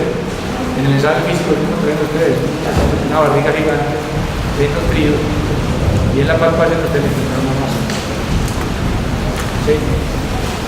La colestiramina, porque puede tener la colestiramina, es un quelante de las sales biliares, se puede solidificar y formar un cuerpo extraño. Un divertículo extraordinario, imaginen ustedes un divertículo que puede ir a presentar luz, si es tan grande que los primeros que la luz. Bueno, entonces, lo que les quiero mostrar con estos listados es que cuando tengamos pacientes con obstrucción intestinal, que el abanico de causas es muy amplio. Y la idea es hacer un ejercicio para tratar de llegar a un diagnóstico preciso. Porque si sabemos qué es lo que está obstruyendo, pues el tratamiento es facilísimo. Bueno.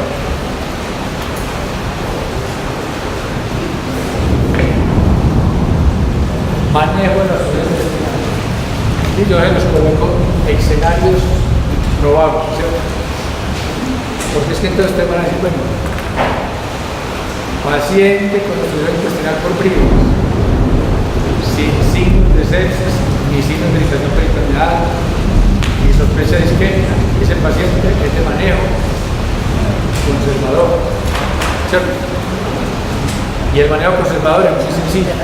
¿Cuál es el manejo conservador, muchachos? Nada violar, hospitalizado obviamente. Nada violar, sonda nasogástrica, buena hidratación, con analgésicos o sin analgésicos. Sin analgésico, porque si no, usted no sabe si el paciente le está sirviendo el tratamiento. El tratamiento es la sonda y los líquidos. A veces el paciente con una buena hidratación y la sondita, con eso se mejora. Entonces, sin analgésico, con antibióticos o sin antibióticos. Porque viene el cuento de la famosa translocación bacteriana. ¿Lo han escuchado? Bueno, el tema de la translocación bacteriana en la obstrucción intestinal, muchachos, está demostrada, pero en ratones. ¿Está? En humanos eso no se ha podido demostrar. Entonces, hoy por hoy no se recomienda para el manejo conservador de un paciente con obstrucción intestinal antibióticos profilácticos, tampoco. Entonces, el manejo conservador del paciente, control intestinal por vida, se dice nada de oral, sonda nasogástrica, líquidos y observación. Obviamente, los exámenes y toda la cosa cuando entra este paciente. ¿Cuánto tiempo? Es la otra cosa. Entonces el paciente, si no mejora con esas medidas, en 4 a 6 horas el paciente se mejora, fíjate, el paciente que sigue gritando, sigue distendido, o que sigue vomitando a pesar de la sonda. La otra cosa hay que corroborar, muchachos, que la sonda sí quede bien ubicada en el estómago. Puede caer en otra parte, que se acomodó, que no funciona, entonces hay que corroborar eso, y que sea un sistema abierto. ¿Por qué les menciono eso? Porque ustedes van a ver que a veces las enfermeras cogen un tarrito de suero de Corpaol, son los tarritos de plástico, le conectan la sonda ahí y queda muy bonito, pero no lo sirve para nada, porque queda un sistema cerrado. Entonces ya le colocan eso para que no le riegue el piso ni nada de reguero. Acuérdense lo que vimos al principio, que la mayor distensión de las asas intestinales será por el aire deglutido en el gas. Entonces lo que más drena una sonda de esas es aire. Entonces tiene que ser abierto, pero si sea abierta sea un balde o una bolsa, porque sea abierta, para que el aire no salga, porque si no, no funciona. Entonces es importante eso. Si el paciente no mejora por 4 o 6 horas, el paciente que lleva los sentidos. O sea, si sigue gritando el dolor, el paciente no hubo ningún cambio con eso. Eso de esperar a tomar el ataque no tiene sentido.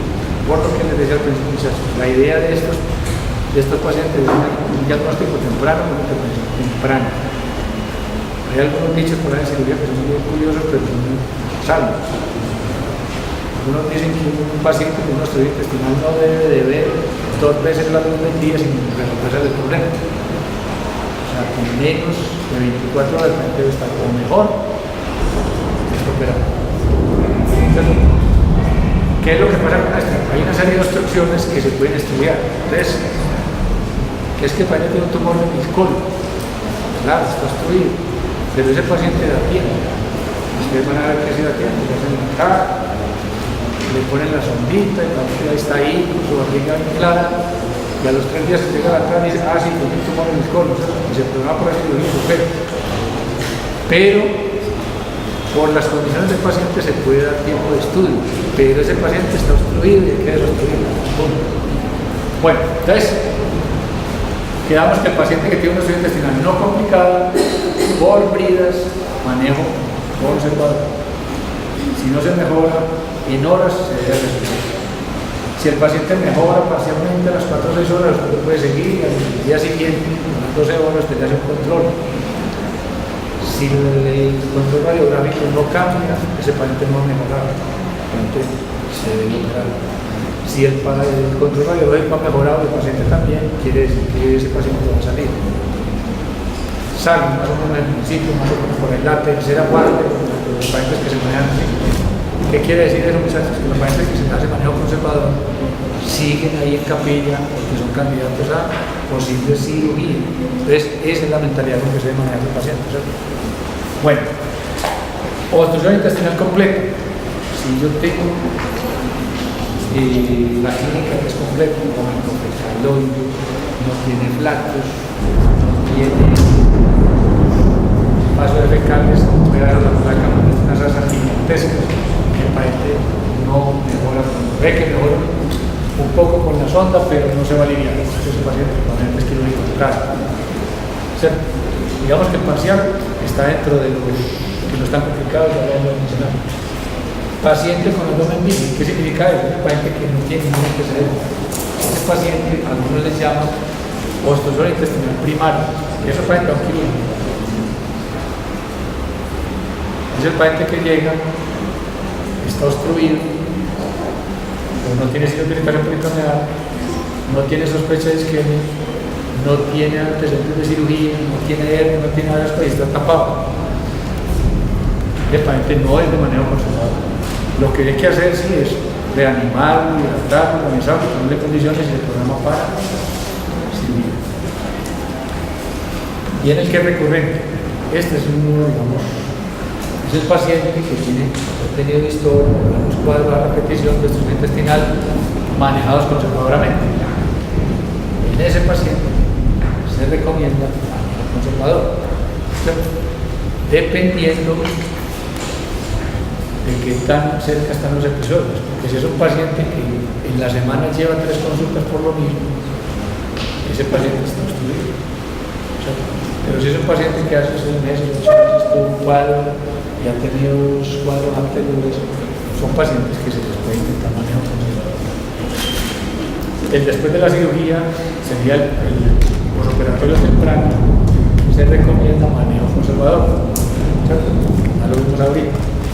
Paciente con malignidad conocida. Entonces es el paciente que lo operaron con cáncer de colon, tiene metástasis, salió del hospital y regresa con un cuadro de obstrucción intestinal. En principio, se puede intentar manejo conservador dependiendo de las condiciones del paciente. En este tipo de pacientes hay mucha controversia porque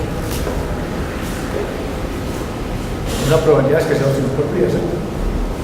Nosotros estamos pensando que es por el tumor. El paciente está perdiendo una opción de tratamiento que es una cirugía y liberación de vidas, ¿de acuerdo? Entonces, en este hay mucha controversia. Entonces, usted va a escuchar si vamos a decir, no, es que ese tipo de cáncer no hay nada que hacer, le quiero que no no le haga nada. Yo creo que esos pacientes hay que intentar hacer una cosa. Se puede entrar a esa cavidad y mirar. Si es por el tumor, se pueden hacer, digamos, no resecciones, ¿cierto? Sino bypasses, pues, o sea, uno pega el intestino, el proximal al tumor con la parte distante, pues, que hace un puentecito ahí y ese paciente se puede mejorar. O sea, le pueden ayudar un poquito. O si es una abrida, pues la libera y el paciente se mejora. Con enfermedad de Crohn, los pacientes con enfermedad de Crohn no se recomienda si estamos estudiando. De entrada se maneja manejo conservador, antiinflamatorio, nutrición parenteral, antibióticos y esperar. Si después del tiempo de luchar el paciente no mejora, se recomienda cirugía. Y los pacientes con bypass gástrico, como eso es tan frecuente por otros, también están apareciendo unos pacientes con unos cuadros de obstrucción después de este tipo de cirugía. Estos pacientes parece ser, la recomendación hoy por hoy es llevarlos a cirugía de forma temprana, porque están haciendo una especie de hernia interna. Recuerden ustedes, en este tipo de cirugías, como la hacen por la paroscopia, quedan algunos defectos en el peso que no los tienen. Entonces por ahí se pueden hacer hernias internas, que se recomienda que lo hacen. Estos son como escenarios pues, donde se prestan para discusión. Yo los trae para mencionarlo porque ustedes va a tocar escuchar eso. Listo. Esta poesía ya es como un resumen de lo que vamos a hablar. ¿Cuál es el manejo médico? Ya lo mencioné. Que ustedes van a ver qué es lo que hacen los cirujanos de pueblo y les ponen a acostar a dormir. Antes lleguen, ponen los líquidos, la sonrisa, tramador, metformina, lucina y tal. Y ahí se quedó. Y el paciente quedó mejor. El otro día está bien. Pero a los 2 días llega el TAC y dice que tiene una obstrucción, no sé qué, tiene cosas, esa cosa. Entonces, indicaciones de manejo conservador. Les llamo para resumir. Indicaciones. Entonces, obstrucción intestinal no complicada. Bueno, ni sospecha de isquemia, ni peritonitis, ni simplificación, ni esas cosas. Obstrucción posoperatoria temprana. Las primeras 6 semanas de la cirugía. Obstrucción intestinal recurrente. En varios casos, ustedes intentan nuevamente. ¿Por qué? Se lleva cirugía, estamos hablando de bridas, se lleva cirugía y la probabilidad que le dé más bridas. Enteropatía por radiación. En esos pacientes no es un intestino tan enfermo, no se debe operar. Carcinomatosis, discusión de la enfermedad de Crohn. Eso es como lo vamos a mostrar aquí.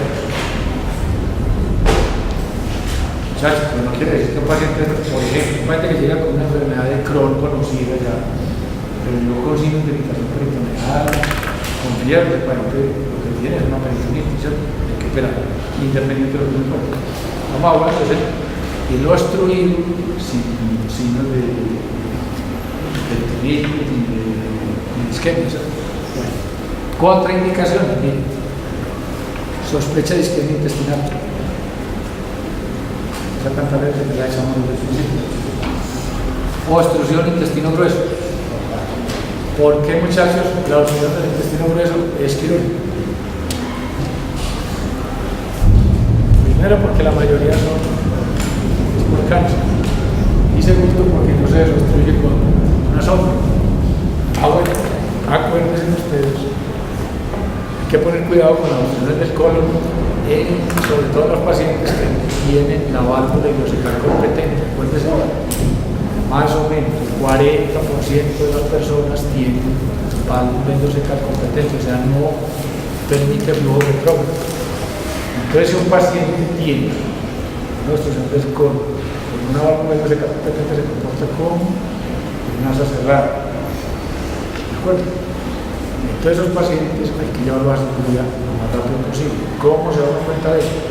Entonces, ustedes van a ver una radiografía como la que vimos del colon, muy distendida, y no hay niveles hidroaéreos en el intestino delgado. Y el paciente está muy distendido, muy sintomático. Usted le sigue tomando radiografías, eso no cambia. Algunos dicen que se debe tomar el diámetro del ciego. Si el ciego pasa de 12 centímetros, es indicación de cirugía. ¿Sí? Porque se puede romper los estanques. Bueno, entonces, asa cerrada. Entonces, en asa cerrada, pues tipo válvulos, la hernia estrangulada y la perforación. ¿Cierto? ¿Y cuál es el manejo de los que no son de manejo médico? De manejo quirúrgico. El manejo quirúrgico por los muchachos puede ser por laparoscopia o cirugía abierta. Prácticamente la cirugía estándar es la cirugía abierta, pero hoy por hoy ya pacientes escogidos con un buen equipo y personal entrenado se están haciendo abordajes por laparoscopia como comentaba. Entonces es una opción que se está manejando para este paciente. ¿Y en qué redonda la cirugía laparoscópica es abierta? Pues menor bridas, menor dolor, la gente recupera mucho más rápido, ¿sí? Entonces existe esa opción. Bueno, el ilio pareciera que es sencillo. Entonces hablamos de la pseudoobstrucción intestinal. Si existe ese término. Lo que sí no existe, muchachos, porque no lo vayan a escribir por ahí, es pseudoobstrucción intestinal por virus. Que cada rato lo ponen. No existe, pues no existe una falsa obstrucción por virus. En cambio, un niño, una obstrucción funcional, un síndrome de Ogier, una cosa de esas, eso sí es una falsa obstrucción. Entonces, miren, y les coloco pues este verde, pues que es lo más común que ustedes van a ver, lo han visto. Pero miren, digamos que el hilo reflejo, también se llama funcional o tipo neurogénico, obedece a múltiples causas. La más común es la postoperatoria, digamos, por manipulación de las grasas, manipulación de la caca abdominal, casi que se diría que es normal. Pero miren, de ese mismo tipo, o sea, de un hilo de una lesión espinal, entonces, trauma raquiomedular, o seguir. Entonces, que van a ver los pacientes que se distinguen, que empiezan a vomitar. Ya sabiendo de eso, también es el mismo. Les toman la placa en un cuadro obstructivo específico. ¿Cuál es la placa clásica de una obstrucción intestinal funcional? O sea, de un niño.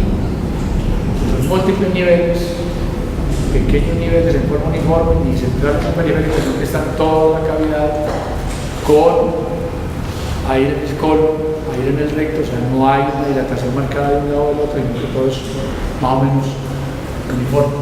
tanto en el intestino delgado como en el intestino grueso. Entonces, miren, entonces les quiero mostrar todo este listado de cosas para que vean todo lo que produce hígado. Entonces miren pues el reflejo funcional o neurogénico. Entonces el posoperatorio, que es el más común, con una lesión espinal, fracturas de pelvis, TEC, trauma cervicocraneal, químicos, cualquier pues sustancia que pueda llegar así, autoinmunes. Entonces han visto todas las complicaciones de los humanos, la serositis, la vasculitis, la isquemia intestinal, enfermedades de los transportes. El retroperitoneal también es causante hígado, cirugía peritoneal, hematomas, un cólico ureteral, pielonefritis, infecciones del retroperitoneal, infecciones urinarias, todo este tipo de cosas, pancreatitis, metástasis, la quimioterapia, la radioterapia, trasplante renal, todo esto. El trasplante renal no se hace pues en la cavidad, o sea, cuando van a hacer un trasplante renal no entra en la cavidad renal, esto lo hacen extraperitoneal y eso es causa de hígado. Entonces miren el abanico de cosas y origen metabólico, la hipocalemia, una de las causas frecuentes, la uremia, anormalidades electrolíticas, ¿por qué? Hacia arriba o hacia abajo, hipotiroidismo marcado, la diabetes, hipoparatiroidismo, la porfina, intoxicación por plomo, drogas, anticolinérias, todos los drogas para los cólicos ayudan a producir hígado, bloqueadores autonómicos, antihistamínicos. Los pacientes, ya han visto el paciente con hígado, buscándole la causa del hígado, está recibiendo tramadol, a veces le ponen morcina, le ponen ranitidina, todas esas cosas. Y lo que estamos haciendo es perpetuar, controlar el hígado. Psicotrópicos, todas estas drogas psiquiátricas, antiacinas,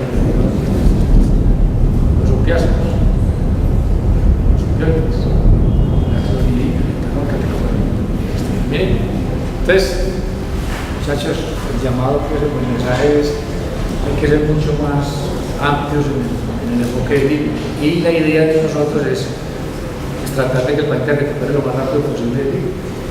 ¿Por qué? Porque el hígado retrasa las salidas, aumenta las complicaciones, todo esto. Causas infecciosas, la sepsis de cualquier origen, puede ser intraabdominal o extraabdominal. ¿Sí?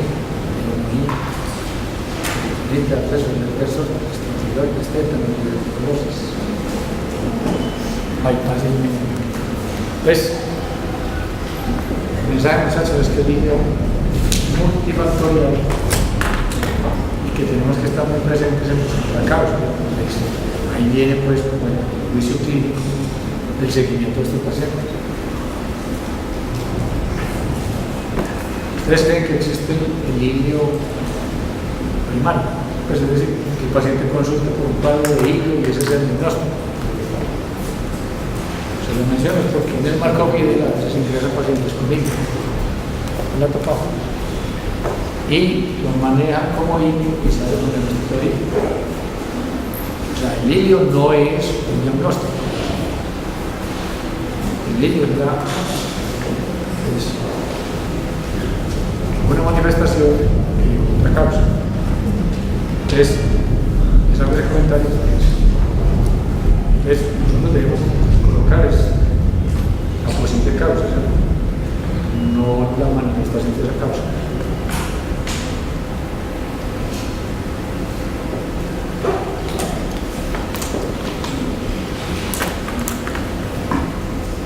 Entonces, ustedes me dirán, bueno, ¿cuál es como la diferencia entre uno y el otro? Pseudoobstrucción y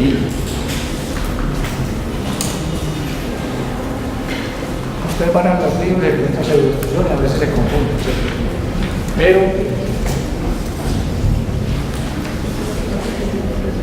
hay unos cambios que son, sobre todo los polos, también el desarrollo que tiene que ver con unas causas orgánicas a veces muy difíciles de corregir, ¿cierto? Entonces miren, el megacolon del adulto. Entonces, el uso crónico de laxantes puede dar un trastorno de la motilidad del colon, y una de las consecuencias es que se dilate el colon. Entonces, van a haber unos colon rígidos, sinápticos, y para que muchas veces se llaman complejos con eso. Los retardados mentales tienen como una, digamos, dismotilidad del intestino, sobre todo el colon. Y esto es un problema muy grave. Me tocado traer retardados mentales, consulta por distensión abdominal marcada, constipación severa. Entonces empezamos nosotros cirujanos a hacer carajadas. Y una de ellas les lleva a la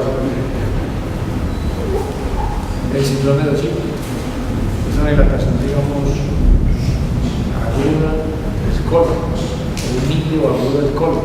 Generalmente es en pacientes críticos. Es para que está teniendo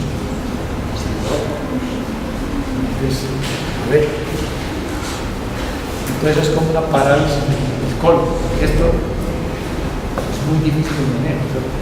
Entonces les hacen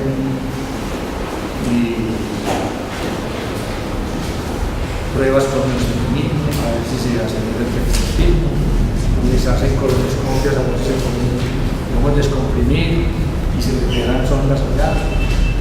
Todo eso puede servir, o si no funciona ninguna de esas, a veces hay que hacer cirugías, y las cirugías, la mejor cirugía para este tipo de cosas, ustedes van a los libros y encuentran que son secostomías o colostomías. Parece que lo mejor para el señor es una ileostomía, aproximar al colon, hacer una aireación. Los son fenómenos raros,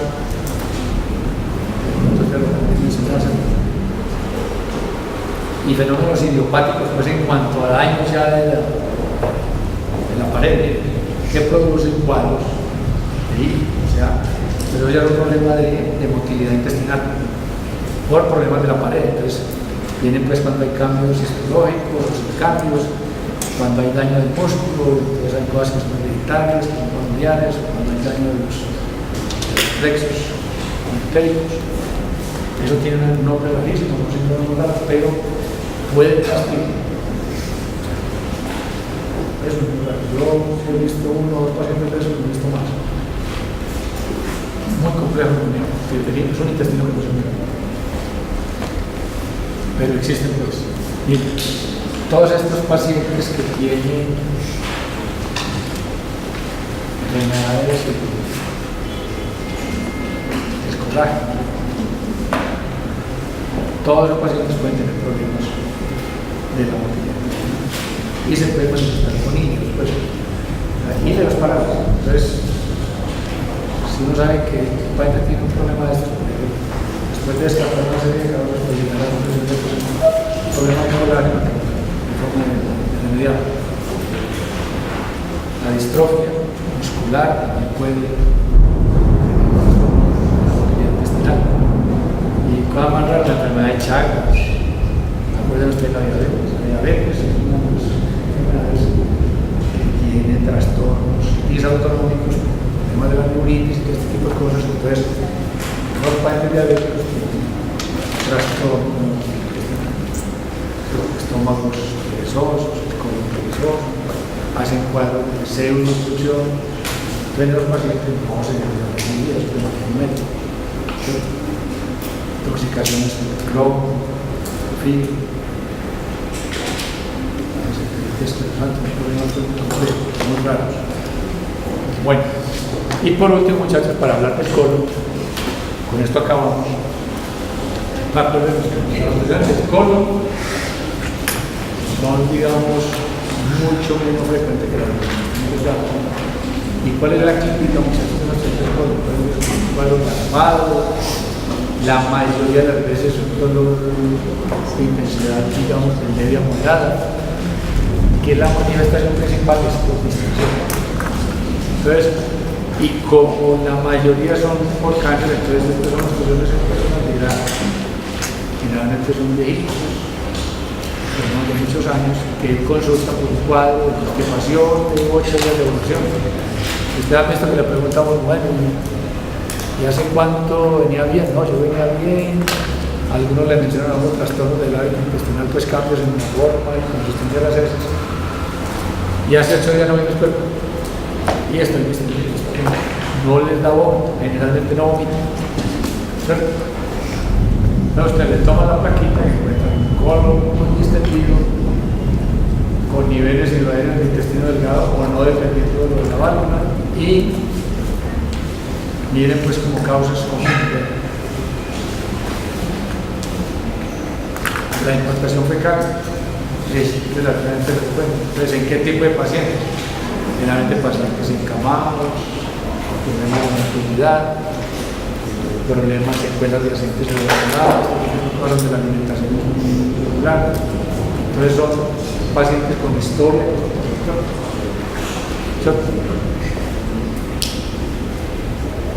cuerpo extraño.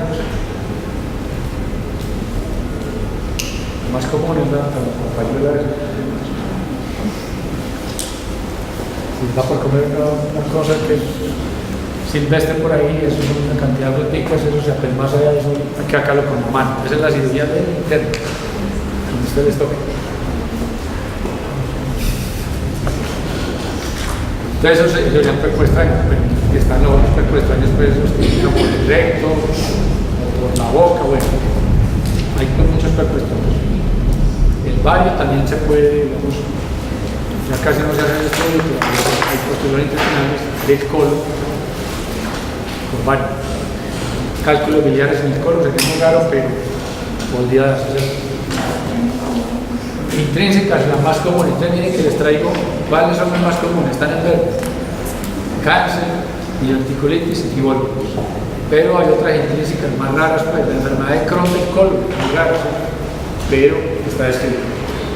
La TBC, un granuloma negro, la esquistosomiasis, la enfermedad de Gistro.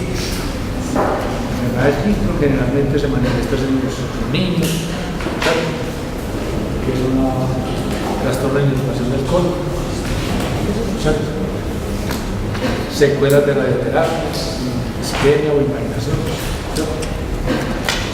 Y las extrínsecas, las frías son muy raras. Las hernias, puredas. A veces operamos para una hernia inguinales tan grandes que tienen el colon adultivo. Y eso es causa de expulsión. Tumores extrínsecos, ¿cierto? Por fuera pues, del colon, los abscesos y el vómito. De los benignos, las personas benignas se acuerdan que es la diverticulitis y el vómito. Y el cáncer, casi que es muy raro encontrarlo. ¿Y cuál es el manejo? Ya lo dice todas las funciones del colon quirúrgico. Pues, o hay que hacer una desobstrucción, sea manual, por ejemplo, en el caso de un cuerpo extraño, y se puede sacar vía manual, vía rectal, con la mano, si no hay que operar el paciente. Pero todos hay que desobstruir. O sea, no hay ninguno de este tipo de pacientes con obstrucciones del colon que sea de manejo conservador. Bueno, si ustedes lo ven, pues no digan nada, pero preocúpense. Bueno, pregunta, muchachos. Esta es la hora, por eso terminamos. El mensaje es: ustedes les toca el manejo inicial, muchachos. Háganlo bien hechecito, buena hidratación, una sondita muy bien colocada, abierta, y remiten el paciente. Hagan un buen examen físico, una buena historia, ¿verdad? Que tengan más. Listo, muchachos.